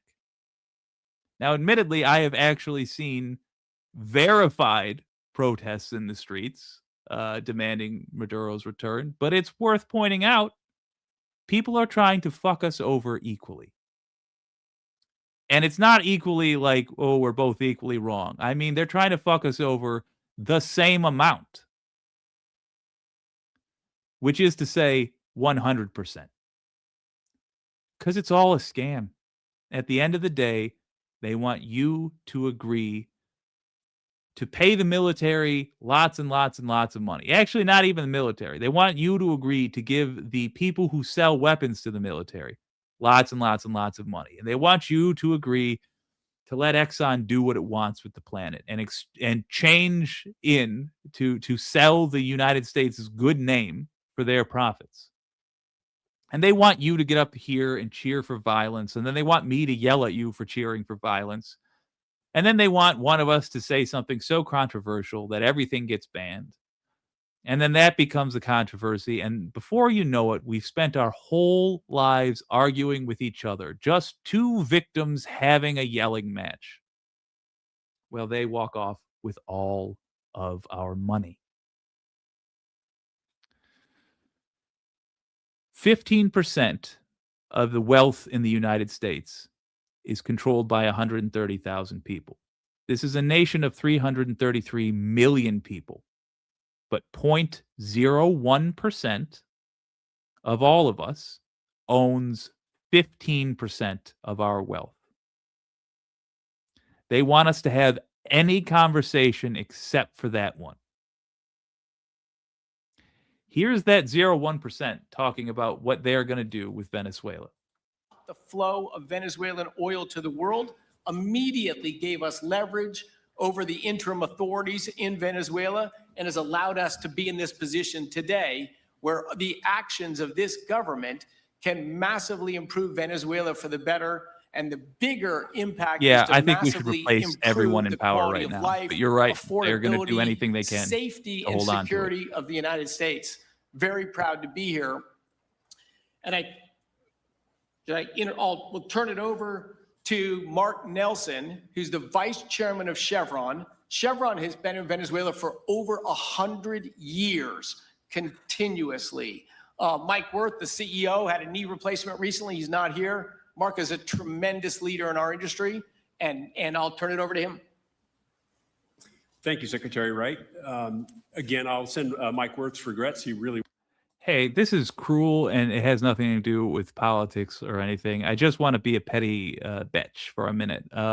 Marco Rubio's hair, his scalp wants to be bald. You know, it's, and this is coming from a balding man. I myself am losing the fight. The front lines of this thing, they're moving back every day, but Marco Rubio looks like he went bald, picked up his hair, and put it back on his head and hoped nobody would notice. Wanted to be here, Mr. President. Also, he worked for a drug dealer his, when he was on his 17. behalf, I have 3 very quick Secretary Wright, thank you. I'd like to provide you all. The first thank you, Mr. President, is to you. It's thank you for convening this gathering. It's thank you for your leadership, and thank you for continuing to keep American energy domination in the forefront. So thank you for that. Thank you very much. The second thank you actually is to the cabinet. So Secretary Rubio, Secretary Burgum, Secretary Wright, your ability and commitment to continue to engage with the parties around the table to keep the world working is greatly appreciated. So thank you for that. And the final thank you actually would go to our Venezuelan employees of Chevron. They have been working the employees tirelessly to operate safely, protect the environment. So regardless of how you feel about this invasion, the thing you should know is that the Venezuelans who work for these companies are going to be a major topic of conversation. Those are essentially collaborators. If our country got invaded by Canada, for example, and Canada said, we're taking over your auto industry. So they go across the bridge from Windsor, come pouring into Detroit. Somebody informs them in Detroit that actually that production is happening one town over in Dearborn. They go to Dearborn and they take over the Ford factory and the GM factory and all that stuff. Who's going to work for them? Only traders. Only traders. And how would you, an American, deal with somebody that did that? Canada takes kidnaps our mayor, occupies our factories, and starts sucking the resources out of our country. How would you treat somebody who worked with them?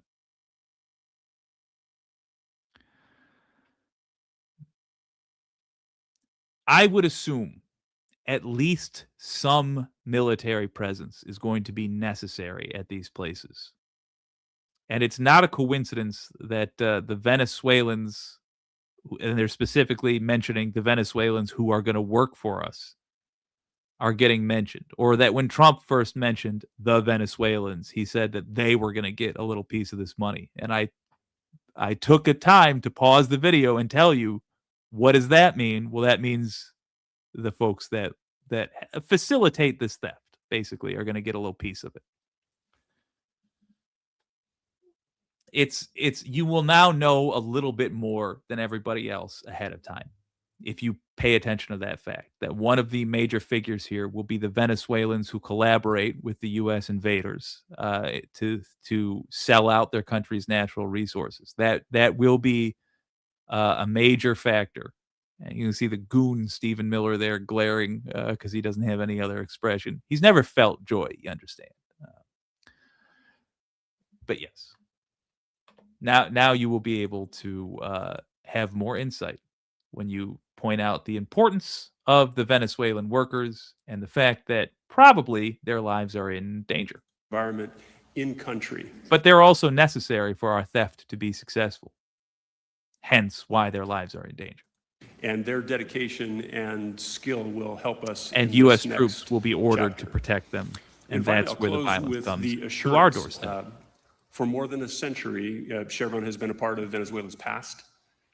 We are certainly committed to its present, and we very much look forward as a proud American company to help it build a better future. And so, Mr. President, thank you for your leadership.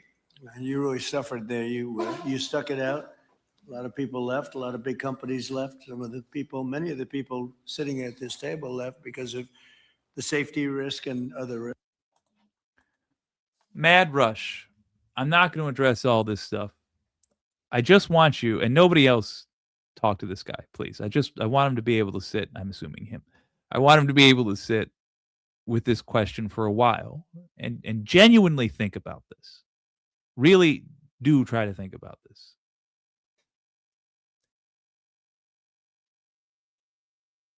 Do you think,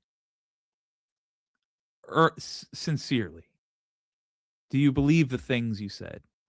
And if so, freeloading, I don't know why it's capitalized, it's throwing me off, but freeloading illegals, taking jobs, housing, free money cards, not sure what that is, that Dems handed out like candy for votes. So you're suggesting that Democrats gave a list of things to illegal immigrants in exchange for votes.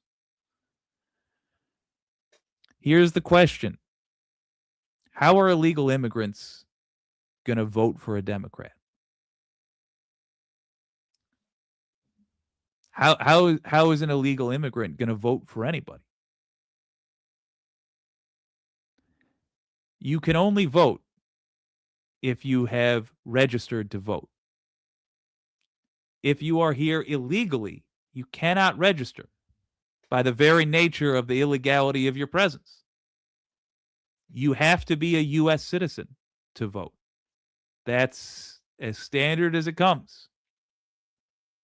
So the question I'd like you to sit with is, first, if I believe this thing, that Democrats treated immigrants like human beings in order to get their votes, or in this case, you think they were bribing immigrants, why would somebody consider that to be a worthwhile plan if they can't vote, if they're not allowed to? Then the other thing, and I'm not asking you to answer this here, and I'm not trying to put you on the spot. I'm trying to ask you to wake up with me. If it turns out, if you think about that for a minute, and you think, that plan actually doesn't make much sense. Who told you that? And did they perhaps have a motivation other than informing you? Because they were misinforming you. They were trying to keep you ignorant or make you ignorant. How did it benefit them to lie to you? Is it just clicks? Was it just money? Were they trying to get elected themselves? Who told you this lie that you just repeated? That's more important. Understanding that is more important than, having an argument about all this other stuff. If we cut the liars out of our lives, even if somebody tells us an untrue thing, but they sincerely believe it themselves, we can work with that. If we cut the willful liars out of our lives, the people who are trying to confuse us, who are trying to muddy the issues, because the people who do that are just trying to get away with something. And this is serious stuff that they're talking about. Immigration into your country is a serious issue. When somebody tells you something as off base as Democrats were bribing illegal immigrants to get votes, even though an illegal immigrant, by definition, cannot vote. And I don't just mean according to the rules. I mean they are incapable of voting because when they show up, they won't have voter registration. They can't have registered. They won't be on the list. You got to be on the list. That person, whoever gave you that notion, lied to you. And they knew what they were doing. And you must never trust them again.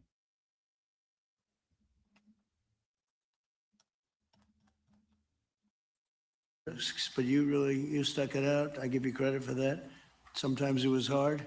I remember 6 months ago, I told you to stay, just stay. Things are going to happen. You'll be very happy. I didn't know they were going to happen this fast. Who are you talking about? Venezuela is not 30 minutes from our southern border. Also, he's not a communist, Maduro. If you're talking about Cuba, that's closer, and he was a communist, Castro was. But there's no, I don't know where you're getting evil from. I think you're assuming that evil and commie is the same thing. But in reality, actual government is a mix of all sorts of governing philosophies, including socialism, capitalism, all of it. Case in point, you don't pay for your roads to get paved. The government does. You don't pay for your police, your military, your fire department. We recognize this is a universal need, so we all pay for it. Those are socialist organizations, the military, the police, firefighters. We should have socialist health care as well, because we know that we all eventually one day will require health care. It's a layup. Should we have socialist boat sales? No. That's for capitalism. Luxury goods, fancy cars, any cars, really. Televisions, couches, new home construction. Those can all be capitalist. But if you find yourself saying a phrase like evil commie dictator, what you are actually doing is informing the rest of us that you don't know really anything about communism or capitalism, etc. You're just repeating rhetoric that you've heard and never bothered to understand, but you were never told you have to understand it to repeat it. In your mind, that's what politics is. Just chanting the last thing you heard from somebody who seemed persuasive and probably had your best interests in mind because they hate all the same people as you. We have to be better than that from this point out, because what you're watching right here is the 0.01% who just risked the lives of your sons, daughters, brothers, and sisters in order to weaken America's standing on the world stage for their profits. Ordered by a man who I bet is asleep as we are watching this. So this conclusively, one thing I think everyone has to know is that if we didn't do this, China or Russia would have done it. And if China or Russia were always a the next door excuse. neighbor, because essentially this is If not we didn't around do the this evil other thing, parts then of the these other world so countries far would have away done where this you evil thing. fly an airplane for 24 hours before you get there. This is sort of a next door neighbor, if you think about it. And I told China and I told Russia, we get along with you very well. We like you very much. We don't want you there. Not going to be there. And if we didn't do this, China would have been there and Russia would have been there. Maybe they both would have been there together, but they're not going to be there now. One thing All right. So that is a great way to know if the person you're listening to cannot be trusted. If they are acknowledging that they have done an evil thing and trying to justify it by saying that if we hadn't, somebody else would have, we don't have time for them. We needn't have any patience for them. They have no value to us as human beings. They are con artists. Replace that with any other crime. Say the next door neighbor got murdered, stabbed to death with a kitchen knife, and somebody's told you, well, yeah, I did it, but if I didn't do it, one of the other neighbors was going to do it. They both wanted to do it. Seems nonsensical, right? It is nonsensical. He just goes up there and he says it with confidence, wearing a suit in front of cameras, and we're supposed to act as though he hasn't just acknowledged that he dishonored us all by using our military to kill innocents, to thieve the natural resources of another country. They're not ours to take. No matter what else you say, no matter how good it's going to be, he claims, for America. Incidentally, it's not going to be good for America. It's already hurt us tremendously. But regardless of that, I mean, that's irrelevant. It's not ours to take. It's immoral. And you must decide at some point in your life, when do I begin living up to the morals that I have? Are you a decent person? Do you think you have the right to take something from somebody else just because you want it? I bet not. I bet you've seen somebody driving a nice car, nicer than yours, and you managed to keep yourself from strangling them to death and taking their car. I bet you managed to do that because I bet you're a decent person. They are not. Be honest about that. Even if you still support them, I will respect you more if you can be honest about that. We do not have the right to thieve another country's resources. We might have the ability for now, but we don't have the right. And because we don't have the right, the world will take away our ability. Our alliances are now shot. No one's following us into a war. They are going to undermine the dollar as the world trade currency. Those days are now over. For a very short-term gain for only billionaires, U.S. power has been crippled, possibly forever. That's the reality we're dealing with. I will tell them, and I will tell you, that we are open for business. China can buy all the oil they want from us there or in the United States. Russia can get all the oil they need from us, and they do like oil, even though they produce a lot of it. But China and Russia and everybody else is able to go, and we'll be open for business almost immediately. I have a feeling the $100 million will be spent $100 billion will be spent very, very rapidly by these very big, powerful, and rich companies. And I think they're going to be able to rebuild the infrastructure. And I hope it's going to be brand new as opposed to a rehab, because I know the tremendous difference between the new and the not so new in your industry. The new is much more beautiful, much better in every way, and actually much smaller. It's like everything else, gets smaller and stronger. It's a combination of smaller, better, and stronger. So I hope you're going to build all brand new stuff, rip out the old crap that's been there for so many years, and do it the right way. You're going to be there a long time. If we make a deal, you're going to be there a long time. If we don't make a deal, you won't be there at all. It's, sort of interesting. But again, China and Russia would have been there if we didn't do this. And the other thing people ask about the second wave, I don't think it's going to be necessary. We have an armada, a giant armada like nobody's ever seen in that part of the world. And it's stationed off the coast. And we are getting along so well with the people that are involved and representing Venezuela. Assuming you're saying, yes, we do, when I said we don't have the right to do that. Nobody else address this person if I'm talking to him. Please and thank you. Do you really believe that? It's just me you're talking to, man. Yes, we do, and Dems can't do a single thing, and he will take on other capital D drug-infested countries, sending their drugs up to U.S., so live with it. First of all, I'm not going to live with it. What I'm going to do is work very hard to make sure that guy is out of power and goes to prison for his behavior. But second of all, be honest. You're trying to be shocking. I think you're trying to rile me up by saying, and Dems can't do a single thing. Oh, got him. I think you're trying to rile me up because you're uncomfortable with the conversation.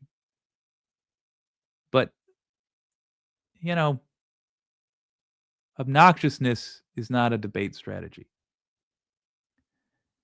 And we are not debating to begin with. Do you really believe a country, any country, has the right to take from another country simply because they want something? The example I used before, can Canada invade Michigan, take over the US auto industry? What's to stop them? If it's just a matter of who's got more guns, bigger guns, better guns, the world very quickly becomes the domain of the gun manufacturers and no one else. And the only thing as a species we will have accomplished is the ability to kill each other, something nature was happy to do for us anyway.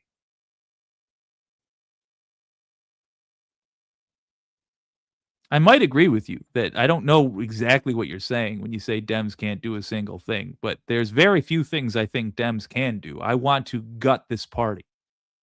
Odds are I hate Dems in a way that if you were to experience for just a moment, if you were to carry the hate that I do on my shoulders every day, if you were to carry it for a moment, no offense, but you would buckle. The sheer weight of my hatred for the Democrats would shock you. First 3 words there. You say, yes, we do. Do you really think a country has the right to invade another just to steal from it? I don't think that's the case. I see you've left another comment, but we're talking about the first 3 sentences of this one. Please address this. Are you saying you think that a country has the right to invade another country just because it's got something that they want? I'm taking you seriously, so be serious. What's your philosophy? There we are. Oh, wait, that's not Mad Dog or Mad Rush. Well, Mad Rush, I hope you'll answer that question. Let's do this. Gers says we gave Venezuela an option to stop selling to China and Russia, and they thought we were bluffing. Well, maybe they thought we were civilized, which obviously was a mistake. But what do you mean we gave them an option? What options do you think Canada is giving to us as to who we sell bread to? What happens if we disobey Canada? What do you mean we gave them the option? They could sell their natural resources to whomever they please. They're not ours to bully. They're not ours to boss around. They are a different country than us.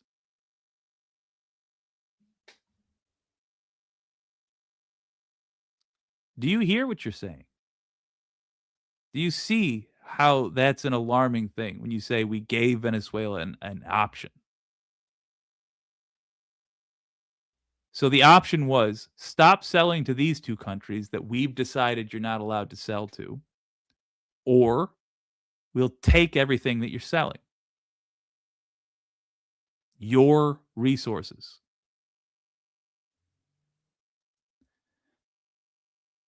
If you were a different country, if you were in a country that is near the United States as opposed to within the United States, how would you expect your country to react to that? Probably you would insist that your country take certain steps to make sure that the country that was invading others wasn't able to do it to you. The international relations I've heard described as a poker game where everybody's cheating. There's no good people in international relations. I'll acknowledge that. But what do you think your country would do if a different country behaved like America? Probably you would try to weaken the America behaving country. That is exactly what's happening now. So what we are getting is maybe slightly cheaper oil, well, gasoline, for about maybe a year, if that. But again, it's a maybe because the oil executives are under no obligation to sell us things cheaper. They, in fact, are likely to say, yep, gas prices are the same, and we were able to keep them that way because we have Venezuelan oil now. But in exchange for them getting to cut their costs before they sell to us at the same price, in exchange for that, U.S. power has been weakened possibly forever. The U.S. dollar is unlikely to remain the global trade currency anymore because of this behavior you are endorsing. Part of the reason that's happening, by the way, is it freaks out other nations to see Americans behaving with the ignorance and the pliableness and the passivity that Russians do. We look like we are easily duped, and I hate to tell you, we are easily duped. I got duped by Obama. You're currently right now being duped by your version of Obama, who is Trump. They tell you they support you and all the things you say you like. But what they actually do is lie and give all your resources to the people in that room. The same people. Obama and Trump alike, the very same people. So in terms of practicality, you have been weakened and your country has been weakened by these actions. But again, I stress, there's something that is more important than the practical, and that is the ethical. Morality. We have no right to tell another country what they can and cannot do with their resources. That is their decision to make. Plain and simple. That I don't think we're going to have any, I don't think it's going to be necessary to do the second wave. We were planning on a second wave, but the first wave was so powerful and so good and so strong. And frankly, the people in the country, they did the right thing. They were smart. Exactly. They did the right thing. They didn't want to go through a second wave, but we've got a tremendous number of the most powerful ships in the world right there. I don't think we're going to have to use that. I'm happy to say that. I don't think we're going to have to use that at all. If I could ask Chevron, you did a great job. I want to thank you. And ExxonMobil, if you would say a few words, and then followed by Conoco, great companies, massive companies, great companies. Exxon, please. Sure. Thank you, Mr. President. I appreciate the invitation and the opportunity, frankly, for the entire industry to show up and provide perspective. Frankly, we've been kind of unresponsive to the press regarding Venezuela. I guess today's the opportunity to address the press directly with respect to a number of questions that have been asked of ExxonMobil. First and foremost, obviously, is the interest that we have in Venezuela. And I think, the way I would position that, I think one of the reasons why we see many of the industry players here is we're in a depletion business for a product that is in great demand and will be in demand for many, many, many decades to come. And as a depletion business, the biggest challenge we have is finding resources. So that straight up was a lie. Every country by necessity is transitioning out of oil use, of needing non-renewable resources because we don't have them. There's not enough non-renewable resources to last us all for the rest of forever. Decades and decades, he's wrong. I'm sorry, he's just straight up wrong.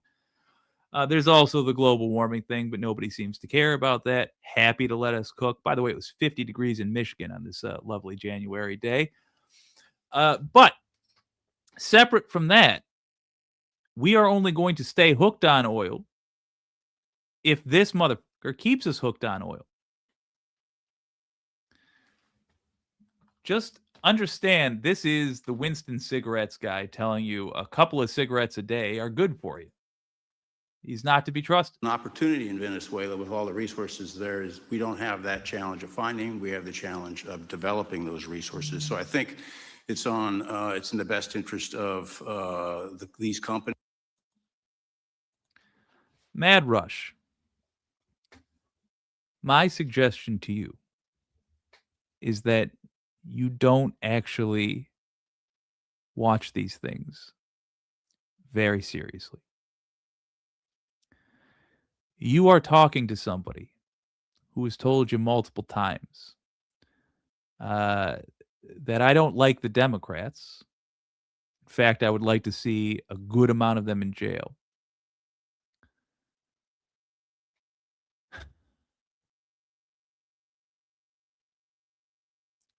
What I worry about, though, is the class of people who are out here pretending to participate in these things, but actually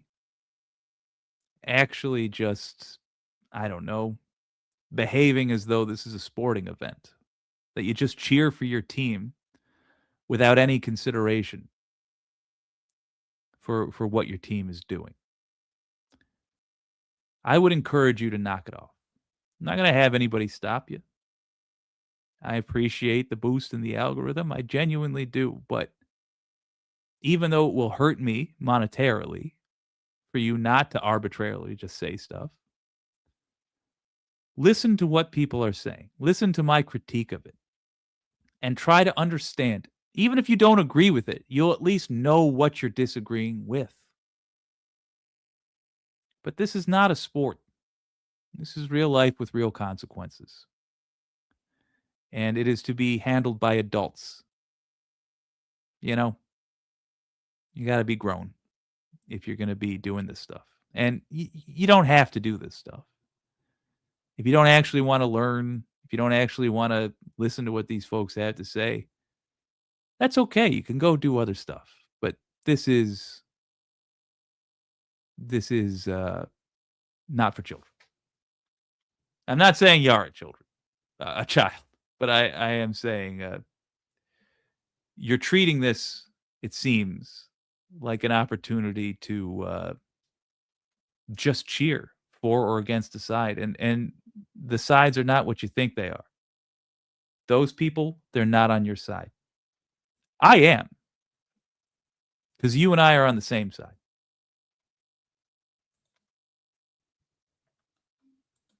And frankly, society as a whole for the industry to be interested in understanding what the opportunity Listen to these devils just talk for a while. I'll just share a philosophy that ExxonMobil has when we enter countries because we do business all around the world. In a number of different regimes. We take a very long-term perspective. The investments that we make span decades and decades, so we do not go into any opportunity with a short-term mindset. There's a value proposition that we have to meet. It has to be a win-win-win proposition. Obviously, it has to be a win for the company and our shareholders and to generate a return for the investments that we make. It has to be a win for the government. The resources are an important source of revenue that helps support the people of the places that we do business. And it has to be a win for the people. We have to be wanted there and to be a good neighbor. And those three things ensure a stable, long-term platform for the large investments that we make for the long term. With respect to Venezuela in particular, we have a very long history in Venezuela. In fact, we first got into Venezuela back in 1940s. We've had our assets seized there twice. And so you can imagine to re-enter a third time would require some pretty significant changes from what we've historically seen here and what is currently the state. If we look at the legal and commercial constructs and frameworks in place today in Venezuela, today it's uninvestable. And so significant changes have to be made to those commercial frameworks, the legal system. There has to be durable investment protections, and there has to be a change to the hydrocarbon laws in the country. We're confident that with this administration and President Trump working hand in hand with the Venezuelan government, that those changes can be put in place. So just understand what he said there. There has to be changes to the hydrocarbon laws. Those are laws to prevent global warming. Now, I know a lot of you watching probably don't believe in global warming. Let me just tell you what I think is going to happen. You don't have to agree with me, but you should know what I think is going to happen because it's an immigration problem.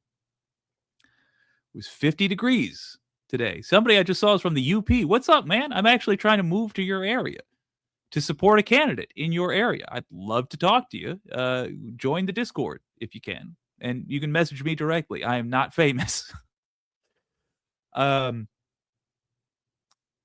50 degrees, fellas, ladies, in Michigan.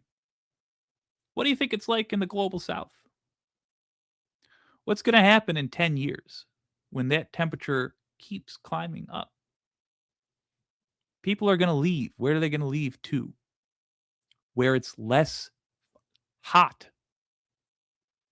If you don't like immigration, and I suspect a lot of you that don't believe in global warming also don't care for immigration at all for any reason, if the person's brown.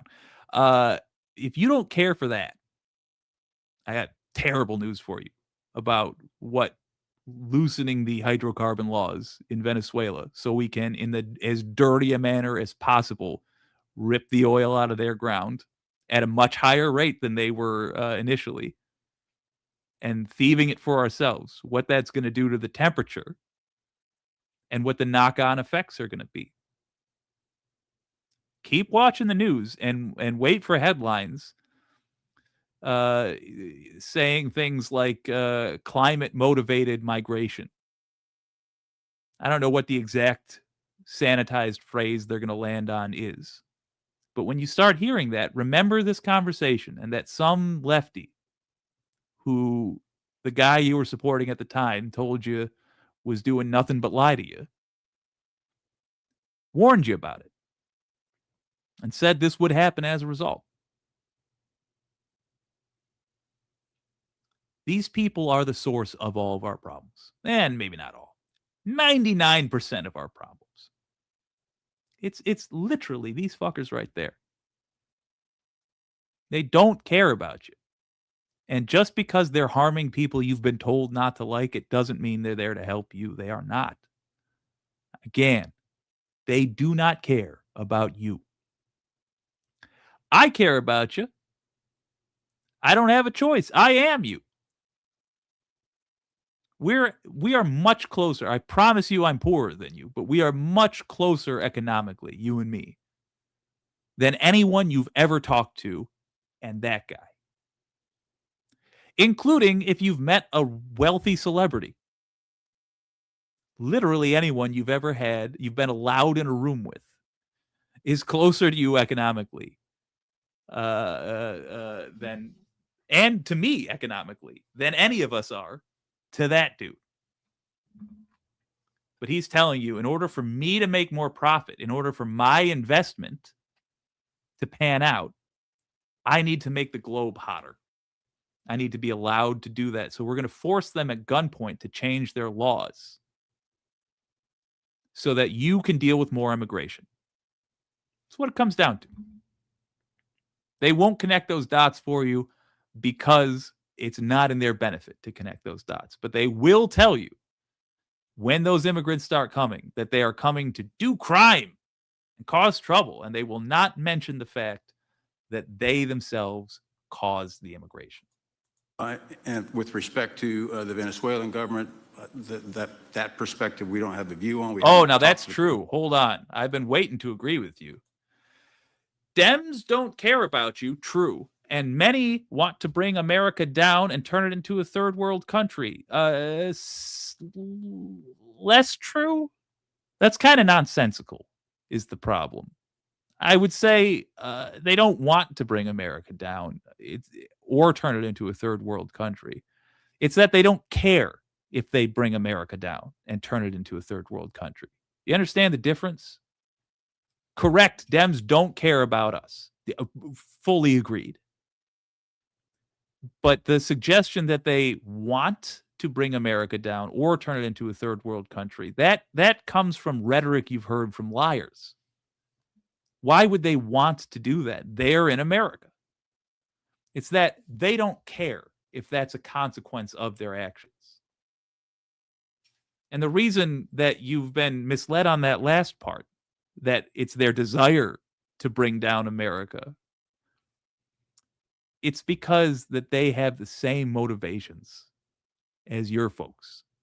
Right now, most of our political parties are just swamp creatures. I'm sorry. I know you were hoping for something different based on his rhetoric, but Trump is one of them. And listen, I can sympathize with that. I can empathize with that. I can feel exactly how that feels, even though I was never a supporter of Trump, because it happened to me 8 years prior to 2016. This was Obama. What I'm seeing happen to you all right now is Obama, and you have an opportunity to rise where we instead fell. I'm willing to give. This is a gift from the far left to the far right. I'm willing to give you this gift of the ability to not fuck up the same way we did. Let me tell you what happens if you don't accept this gift of what to do now as your supposed guy is in charge. Let me tell you what happens when you fail to do that. You get Jeb Bush. You remember Jeb? Exclamation point, Jeb. George Bush's brother. The presumptive nominee until Trump beat his ass. You remember that guy? He's basically identically Joe Biden. Their policy differences are non-existent. They're both center conservative political figures. You will get a polite, rule-following fucking bandit, because the whole country will say, well, the far right had their chance with Trump, and we didn't get any of the stuff that was promised. And by the time that comes around, by the time that starts getting said, you'll be saying, wait a minute, I've looked at what Trump did, and it wasn't much different than what Democrats were doing. It was just exaggerations of the same flaws. And I know you're going to be saying that because I'm looking at what he's doing right now, and he's not doing what he said he would do. He said he would release the Epstein files, even though he was cagey about it. Didn't release the Epstein files. He said he would release his tax records. Didn't release his tax records. He said he would build a wall and have Mexico pay for it. He did neither of those things, et cetera, et cetera, et cetera. But I'm not trying to harp on you. Obama was the same fucking guy. Obama got into power because he promised vaguely change. Change, he promised. We didn't get change. We got neoliberal policies. Same shit we'd always been doing. You're enduring the same scam we had to. But it's not too late for you.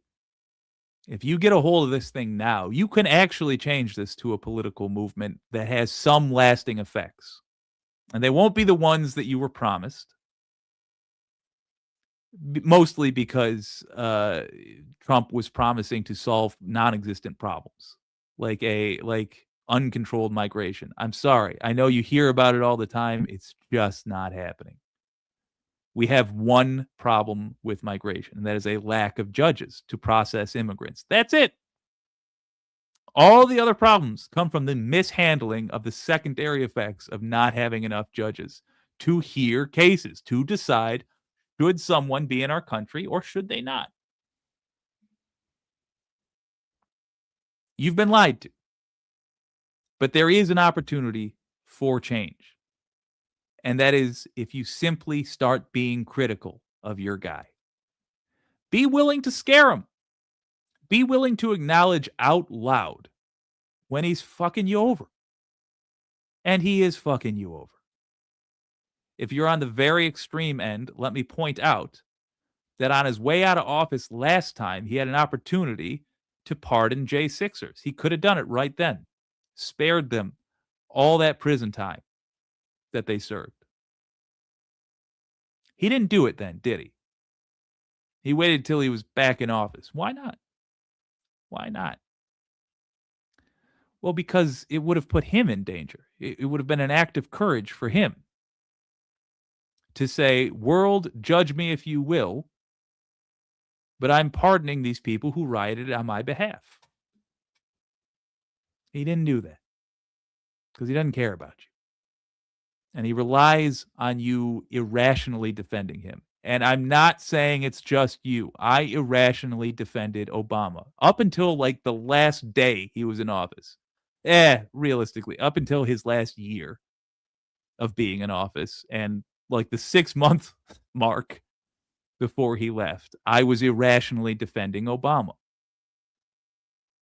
And it's not because there was evidence that he was going to do any of the things that he had promised, but because I so badly wanted it to be true that he gave a shit. The political whiplash you will experience if you don't start holding this guy accountable will doom your party.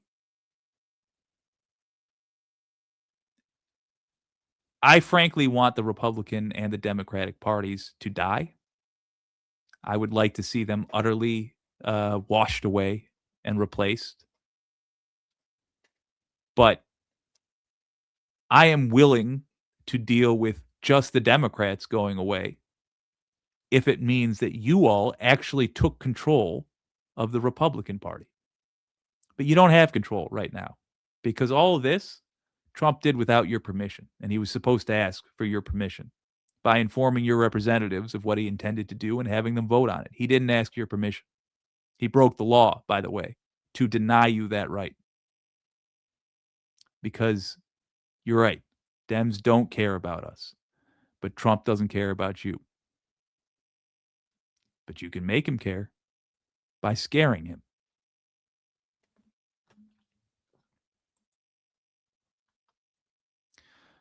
Mr. Alvarez, I do appreciate the boost in the algorithm, but please no spamming. Venezuelan government, and obviously we have yet to assess the people's perspective with respect to ExxonMobil entering the country. In the short term, there are things that can be done while these longer term issues are being worked. For us, we haven't been in the country for almost 20 years. We think it's absolutely critical in the short term that we get a technical team in place to assess the current state of the industry and the assets. Oh, Jerry Carter. Be involved. I'm half with you. I miss the days when America was respected and feared. I'm just going to let this guy talk, but quietly in the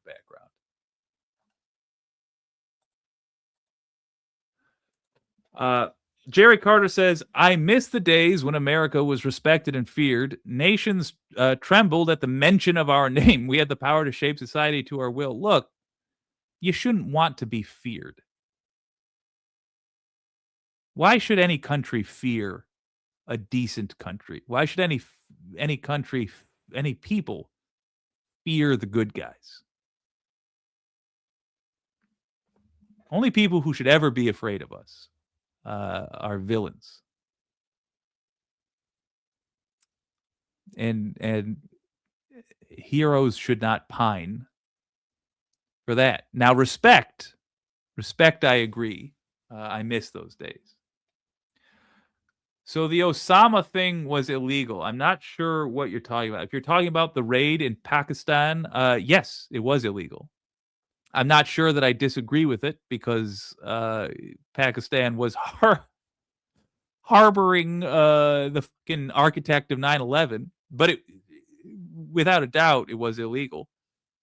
I guess I would forgive that. What I'm more concerned with is that Obama, I don't even know if you, in your bubble would have heard about this, because this was kept out of the mainstream news. Obama killed a U.S. citizen. I mean, directly. Like, he gave the order. His mouth to some general's ears, and then a fucking drone strike. He killed a U.S. citizen. No trial. No trial for that guy. Just straight to execution. No arrest. Just straight to execution. He killed a U.S. citizen. We can't just, like, that's amongst the worst things that a president is capable of doing. To kill one's own citizens. And he did that. Now, the guy was suspected of aiding and abetting terrorists. He was suspected of plenty of things. It was not Obama's place. It was not his right. It was not his legal, it was not within his legal abilities to decide all on his own to kill a U.S. citizen, but he did. That should be prosecuted in a court of law. And we have, fortunately, Obama is one of our younger presidents. We have time, and there is no statute of limitations on murder. But I would like, if we're going to do that, I would like the right wing of this country to do a lot of growing up very quickly and not exaggerate who Obama was or why he's going to trial, et cetera, et cetera. We just have to be on the same page about what he did. But the end result is going to be something you like. The end result, Obama on trial for murder, that's a very real possibility in our future if we start working together.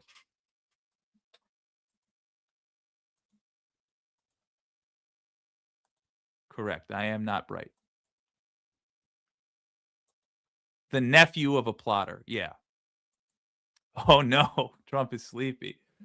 All right. It's already been written off. It's been written. All right, thank you. You'll make it back one way or the other. You're all going to do very well. I think really very well. Marco just gave me a note. Go back to Chevron. They want to discuss something. Go ahead. I'm going back to Chevron, Mark. Thank you, Marco. I was not meant to read that out loud. Yes, go ahead, Marco. What are you saying here?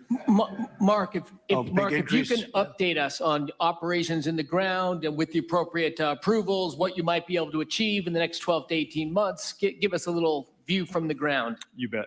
So today, Chevron has 3,000 employees in 4 different joint ventures in Venezuela today. Oh, poor and Marco over the Rubio. past 5 to 7 years, they've taken. He was not production built for from this era. about 40,000 barrels a day to He is a soft 240,000 lad. barrels a day, essentially getting those facilities and that equipment up to standards that would be. Hold on. Wait a minute. Mr. Alvarez, keep on dreaming. What are you talking about? Are you not thrilled by the idea that I want to put Obama on trial for murder? Honestly, please answer in the comments. I'm going to be just looking for your comments and nobody else's. Are you not thrilled by that idea? What do you mean keep on dreaming? Do you not think we can make it happen? Because I might see your point there. I think it's unlikely. I'll admit that. It is unlikely, but not impossible. And not if we have bipartisan agreement that we're going to fucking get this guy. I can't even promise that we're going to get a conviction. I'll go that far. But he should not be going on these fucking, sorry for cursing so much. He should not be going on these podcasts and, acting like he doesn't have blood on his hands. In my opinion, he's a murderer. And at the very least, there should be a trial for it. And it's going to really hurt me in a way that would be hard for me to communicate here and now. If I can't even get you on board for that. Yeah. Well, Mad Rush, I half disagree with you. He killed families with drone strikes. You say he had no idea what he was doing. No, I don't agree with that. I think he knew exactly what he was doing. I think he does not give a damn that he killed families with drone strikes. I mean, we're splitting hairs at this point, but he is a liar. He lied to me. He lied to you. He lied to all of us.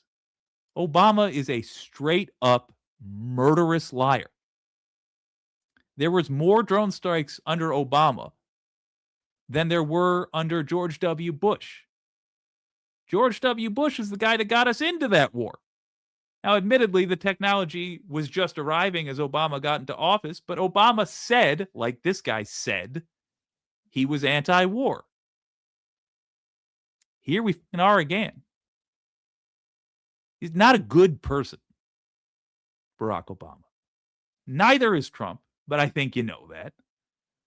Neither was Bush. Neither was any of these motherfuckers. Sorry for the language. I am sincerely trying to curse less, but when we talk about U.S. presidents, I don't think there's any one alive or maybe ever that I don't despise on a personal, moral, ethical level. You're right, says Mad Rush. He didn't care, and whole families died. That didn't need to happen. Yeah, 100%. Unnecessary and proven so by history because we didn't gain anything from it. The only time we advanced U.S. interests in the last 20 years by using military action was that illegal raid on Pakistan. Again, probably an illegal raid on Pakistan. I guess I'll stand by it because of how it panned out. But, I mean, that's one drop in the bucket of the trillions we spent just to terrorize the rest of the world, seemingly randomly. Clown show. There needs to be criminal consequences for this shit. Sorry. Call him out, Wicked. I'm happy to. I am absolutely happy to. People in the room would be more accustomed to.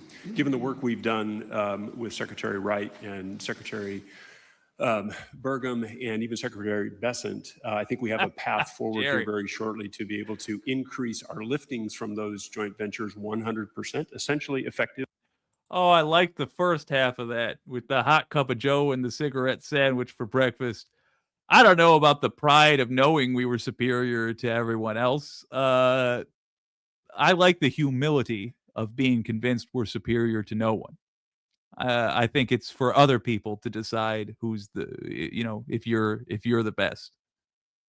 But certainly, when it came to industrialization, when it came to advancements in science, especially strangely enough, materials science like Velcro and plastics, etc. Yeah, the U.S. Was booming in the 40s and 50s. And by the way, check out what the tax rate was at the time. Look at the top marginal tax rate. And just to summarize it for you, if you don't feel like looking up the charts, everybody that made the equivalent of $4 million or more a year during that time got taxed at around 80%. By the end of the 50s, it was 90%, I believe. Whereas now they're taxed at about 33%, which means the taxes for the people that make $4 million or more a year are now less than half of what they were, about a third of what they were. So if you want to go back to the times, at least the feeling of the times, like it was the 40s and 50s, an easy way to get there is to take every see you next Tuesday in that room and slap a 90% tax on their income. It's what I'd recommend. Oh, there we are. Of course, also, we could eat cigarette sandwiches and drink a cup of joe. I'm fine with that as well. Immediately. We are also able to increase our production within our own disciplined investment schemes by about 50% just in the next 18 to 24 months. And that's just leveraging what's on the ground. So to Secretary Rubio's comments about phase one, this is taking the momentum of improvements we've already made. Yeah, you're not wrong, Saucy. You are not wrong. We are glossing over the fact where black people were lynched and not allowed to go to school or check out a book at the library. But you're right, glossed over. And you're right about everything but that middle part of the bottom sentence, because not great times for everyone. I realize you're being sarcastic. But you want what white men had. That's it exactly. You've nailed it. I do want what white men had in the 40s and 50s in America. And the key difference is I want everybody to have it. I want you to have it if you're white, or if you're brown, or if you're yellow, or if you're red, or if you're a lady, or if you're whatever the.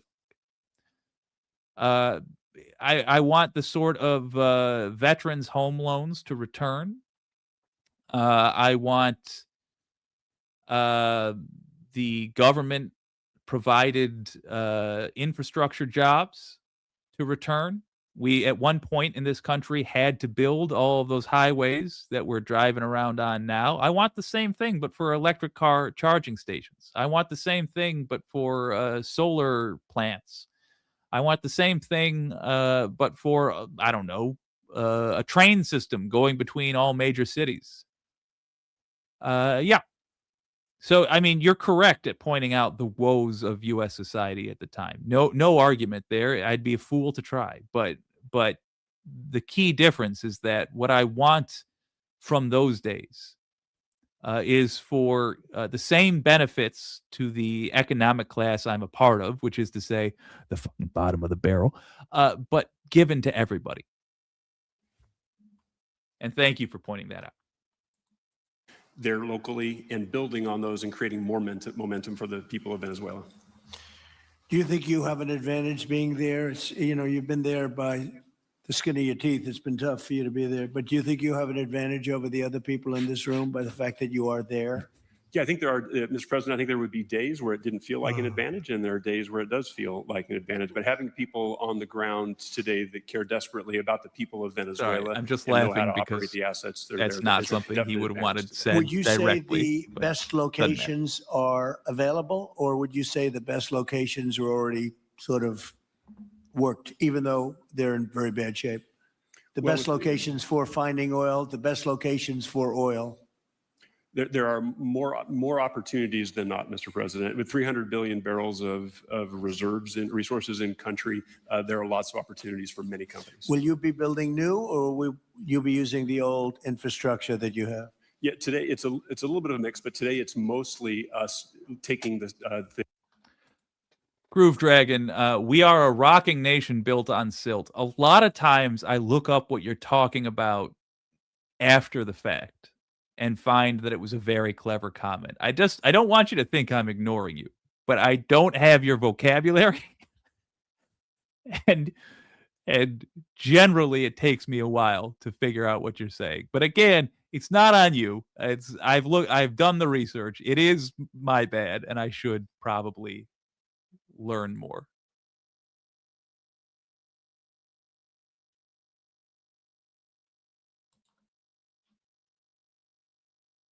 For what you've done here, taking this despot out of that area, and the world dealt with him way too long. Certainly, our industry knows that this is a real jewel that can be developed for the people of Venezuela, and also benefit the world. And like Secretary Wright said, it has not been done. That's not been done in the past, and I appreciate the audience. They had Thank a good you. chance Yes, at I it. get it, Groove Dragon. Brought someone in that totally took it down, as everybody knows here, and that was Chavez, and we know what happened to him finally. But Okay. Out of curiosity, do any of you know why Hugo Chavez was so hated by the United States? Do. Well, the reference frame, I swear I'm not ignoring you either. It's because they nationalized Venezuelan oil. Nationalization tends to happen in countries that do exporting as a major part of their economy. For the same reason, it's sort of inevitable that healthcare gets nationalized in civilized countries. It's once it becomes something that everybody depends on. In this case, the sale of oil, or for them, the sale of oil. The conversation must turn to how do we divide this up equally? It's that simple. So with healthcare, we know all of us need it. Inevitably, the question will become, how do we ensure we all get it? Chavez did, in other words, basically what was inevitable in his country. He's talked about like he's a revolutionary, but if it were not him, it would have been whoever else was in power at the time. That ruined the industry. But we talk about him like in he's evil. Venezuela, They talk about him like he's evil and because all they of us lost know money. how They that were the ones that were happened, robbing ended very Venezuela, well. like they're Very- doing now. Very wrongly. And again, not giving you a better So deal. Anyway, we're glad to see what's You built happened the here, grid. and Ooh, saucy. look forward for the opportunity for a lot of people in this room, but also for America and the country itself. Are you going to be involved Hey, in T-Bone. going in? Because, you know, he's in North Dakota and he's in Oklahoma and some incredible places. It's a little bit different, but there's no doubt about you won't have to worry about the straw too much here. You can just go at it. Are you going to be one of the participants? Well, certainly, you know, I'm an oil finder, like you said. Barry Spitzer, you know, told that story. The coach. And he's kind of exaggerated a little bit. It doesn't come out that quite that easily usually. But anyway, great story. I love it. And I love Barry. Barry's the one that told me this. Yeah, he's a champion, you know, and in a lot of ways. So love that story. Certainly, it excites me as an explorationist. You know, everybody has that in their blood, and you know, it is a very exciting country and a lot of reserves. And so it's got its challenges, and the industry knows how to handle that. And like Darren said, you know, you go into your eyes open and do the best you can with the team you got. So Well, you're going to thank have you. something that they never had really here is tremendous security. You're going to be very secure, very safe, physically safe, in addition to financially safe. So it's good to see you, Harold. Thank you very much. Does anybody have anything to say before we get to the press? Cuba have to do to avoid the same fate as Venezuela? What does Cuba have to Well, Cuba's in bad shape. Cuba relied on Venezuela for oil and for money. And nobody really knows what's going to happen with Cuba. They're doing very poorly. They're really third world all the way. And we have a lot of great Cuban Americans. And I would say Marco fits very solidly into that category. And I might ask you to say a few words about, we were discussing it before, Cuba is a very different. Quick reminder, his brother-in-law is a Cuban drug dealer. I believe there was an article in 2011, 2017, I don't remember, a few years ago that came out that exposed the guy as a Cuban drug dealer. And Marco Rubio's first job, working for his brother-in-law. They don't have energy, they don't have oil, but they would live off of the oil from Venezuela. But he's a Secretary of What they do Defense. have is very strong people and very powerful people militarily, and they would protect the people running Venezuela, and they would take money from Venezuela. Now they don't have that. They won't be taking in any money. Correct. So, Yeah. Marco, what He's do you very. think? Well, I mean, He's the old fundamental problem with GOP. Cuba is that it's run by incompetent people that don't know what an economy looks like, much less a functioning one. They've made a choice, and that is they would rather have political control over the people than they would have an economy that functions. And they've gotten away with it for 60-something years because they've had donors, the Soviet Union, and now most recently Venezuela. But that's now gone. So Here's my question. If you only care about America, if you are, let's say, I don't know, America first, why pick a fight with a country that's suffering? If you don't give a fuck about Cuba, one way or the other, why pick a fight? Why not just let them suffer? Keep your mouth shut. Say, well, we're not going to give them a good deal on the oil, but that's because they don't play ball with us. So what can you do? Next question. Why would you do this whole thing with the grandstanding? Probably because they want to rile people up and be able to threaten Cuba with violence. From the folks that told you they were for no new wars.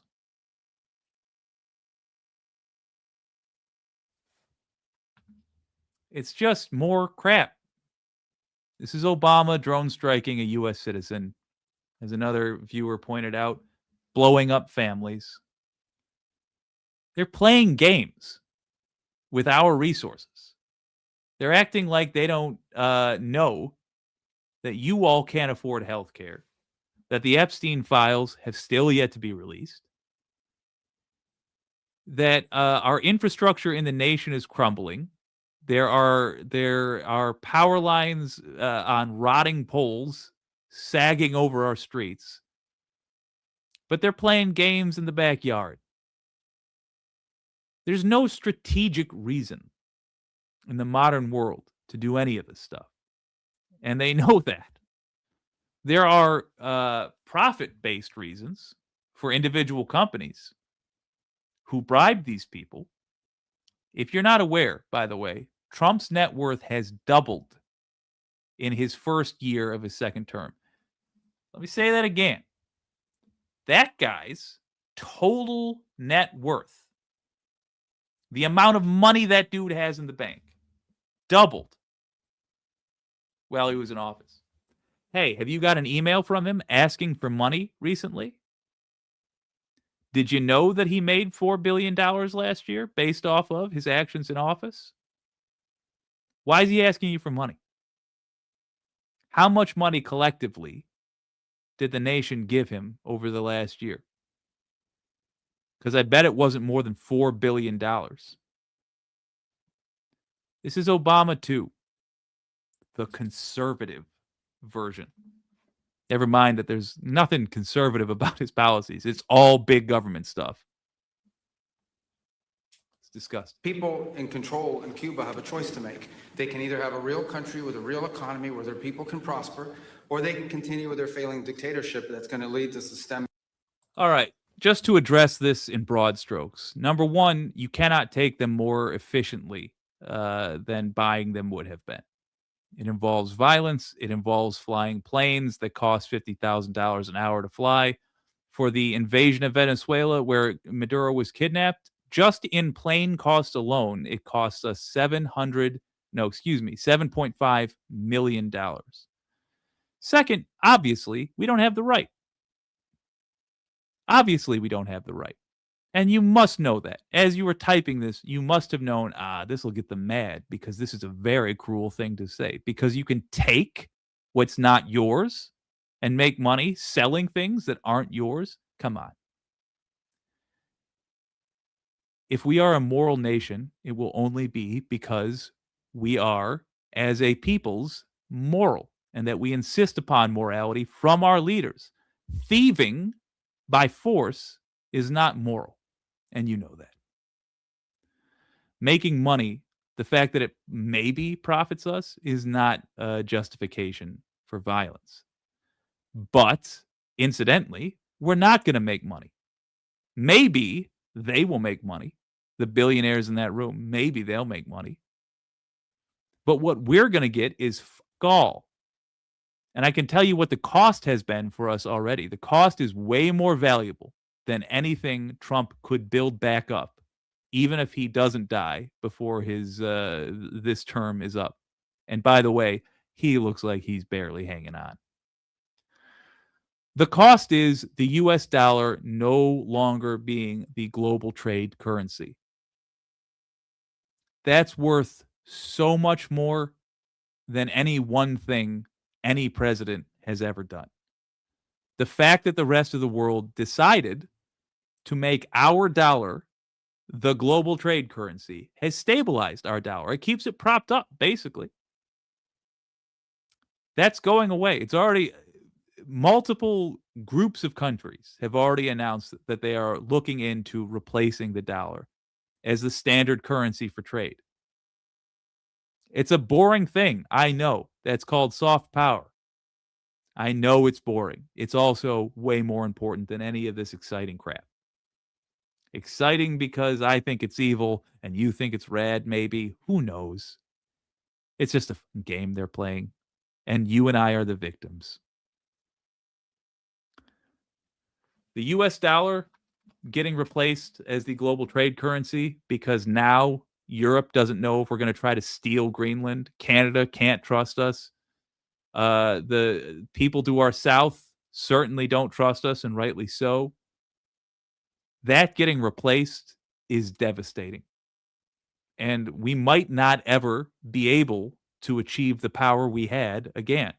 We might have to learn to live as a less powerful version of ourselves, because now that major piece of leverage that we had held for certainly your whole life, if you're not requiring a magnifying glass to read this, that's going away.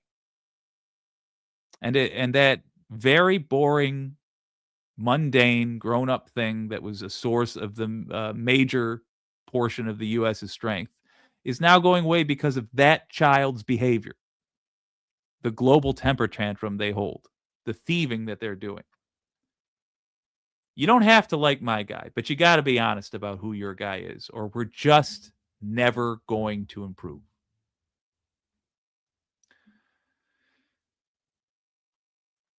Now, this is important. Saucy Seawitch says, well, as a Canadian, I have never trusted the American government because manifest destiny is never off the table. Apparently, you were right. Even with Democrats. Do you see? This is not a Democrat-Republican thing. This is an us versus them thing. Us versus them. If it was Joe Biden sitting there, it would be no different. If it was Obama sitting there, it would be no different. If it was Bush, any of them. Fuck them. We got to start being honest about this. He is not single-handedly preventing World War III. He is starting it. And you must know that that's true. You don't prevent a war by invading a country, my friend. That is a lie that they enjoy trying to get you to tell. Yeah, we lost a ton of soft power. Making societal collapse. That's a very stark and dramatic choice, and it's one we hope to make the right one. We don't have an interest in. Hold up, let me address this. Kindian says he must be removed by any means, and then emphasizes any. I don't agree with that. We can't wait for a sniper on a rooftop to save us, and we have to hope that we act before a crazy on a rooftop takes this opportunity away from us. If that happens, or if God reaches down and gives this man an aneurysm, we're screwed for a generation. And the reason why is this needs to be handled in a court. We need to take responsibility for this. Not some random act of violence, not some medical catastrophe. This is our responsibility to deal with in a court of law. Because if that happens, if he expires before we have him in a court of law, then he will have set a precedent that a president can behave this way and go unpunished by a judge. And would you want to see someone as murderous as Obama, and let's be honest, as competent as Obama, with the leash off to that degree? I would not. I wouldn't want to see a George W. Bush who thinks that this few laws applies to him. No, we have to take responsibility for it. Republicans and Democrats have to demand this guy, most of his administration, et cetera, face criminal trials for a lot of the stuff that they've done. And what I offer to you is equal measures on our side. I am happy to have just as many Democrats go to trial. In fact, I'll double you. I'll say twice as many Democrat presidents going to trial for the evils they've done. Clinton being a diddler, which I think is pretty well clear at this point. Obama being a murderer. Yeah, I'm happy for them to go to trial, criminal trial, so long as we're also saying this dude who tried to get us into war, who ordered military action without notifying Congress, also goes to trial. It's got to happen because we let these people make us angry with each other. We let them get us to try to goad each other into pointless arguments.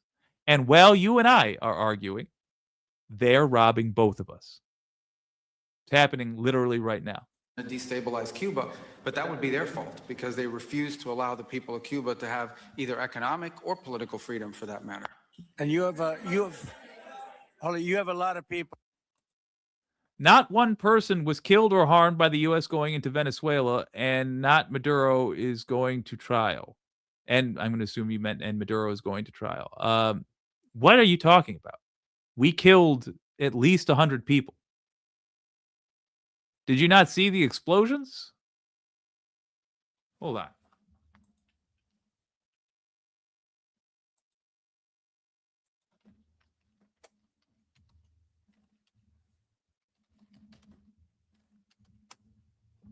You must have seen this.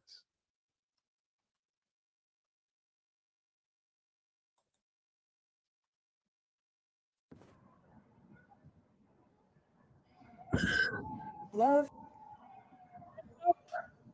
Oh no. Look at that. Yeah, every time you see a big boom, it's because they're aiming at something and they're killing people. Look at that. So I'm not sure where you're getting this idea that nobody was killed or harmed, but I'm assuming that what happened is you heard somebody say that to you and they said it confidently and they told you that lying is okay. If you find yourself lying for them, ask, what have they made me?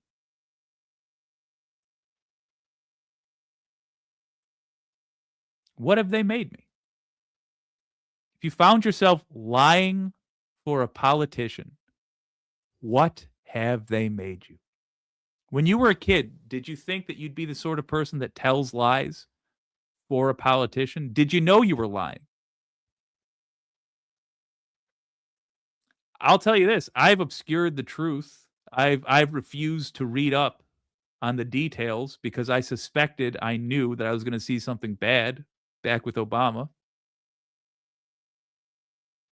I'm ashamed of that every single day. You have an opportunity to lessen the burden that you're going to carry on your soul for the rest of your life right now.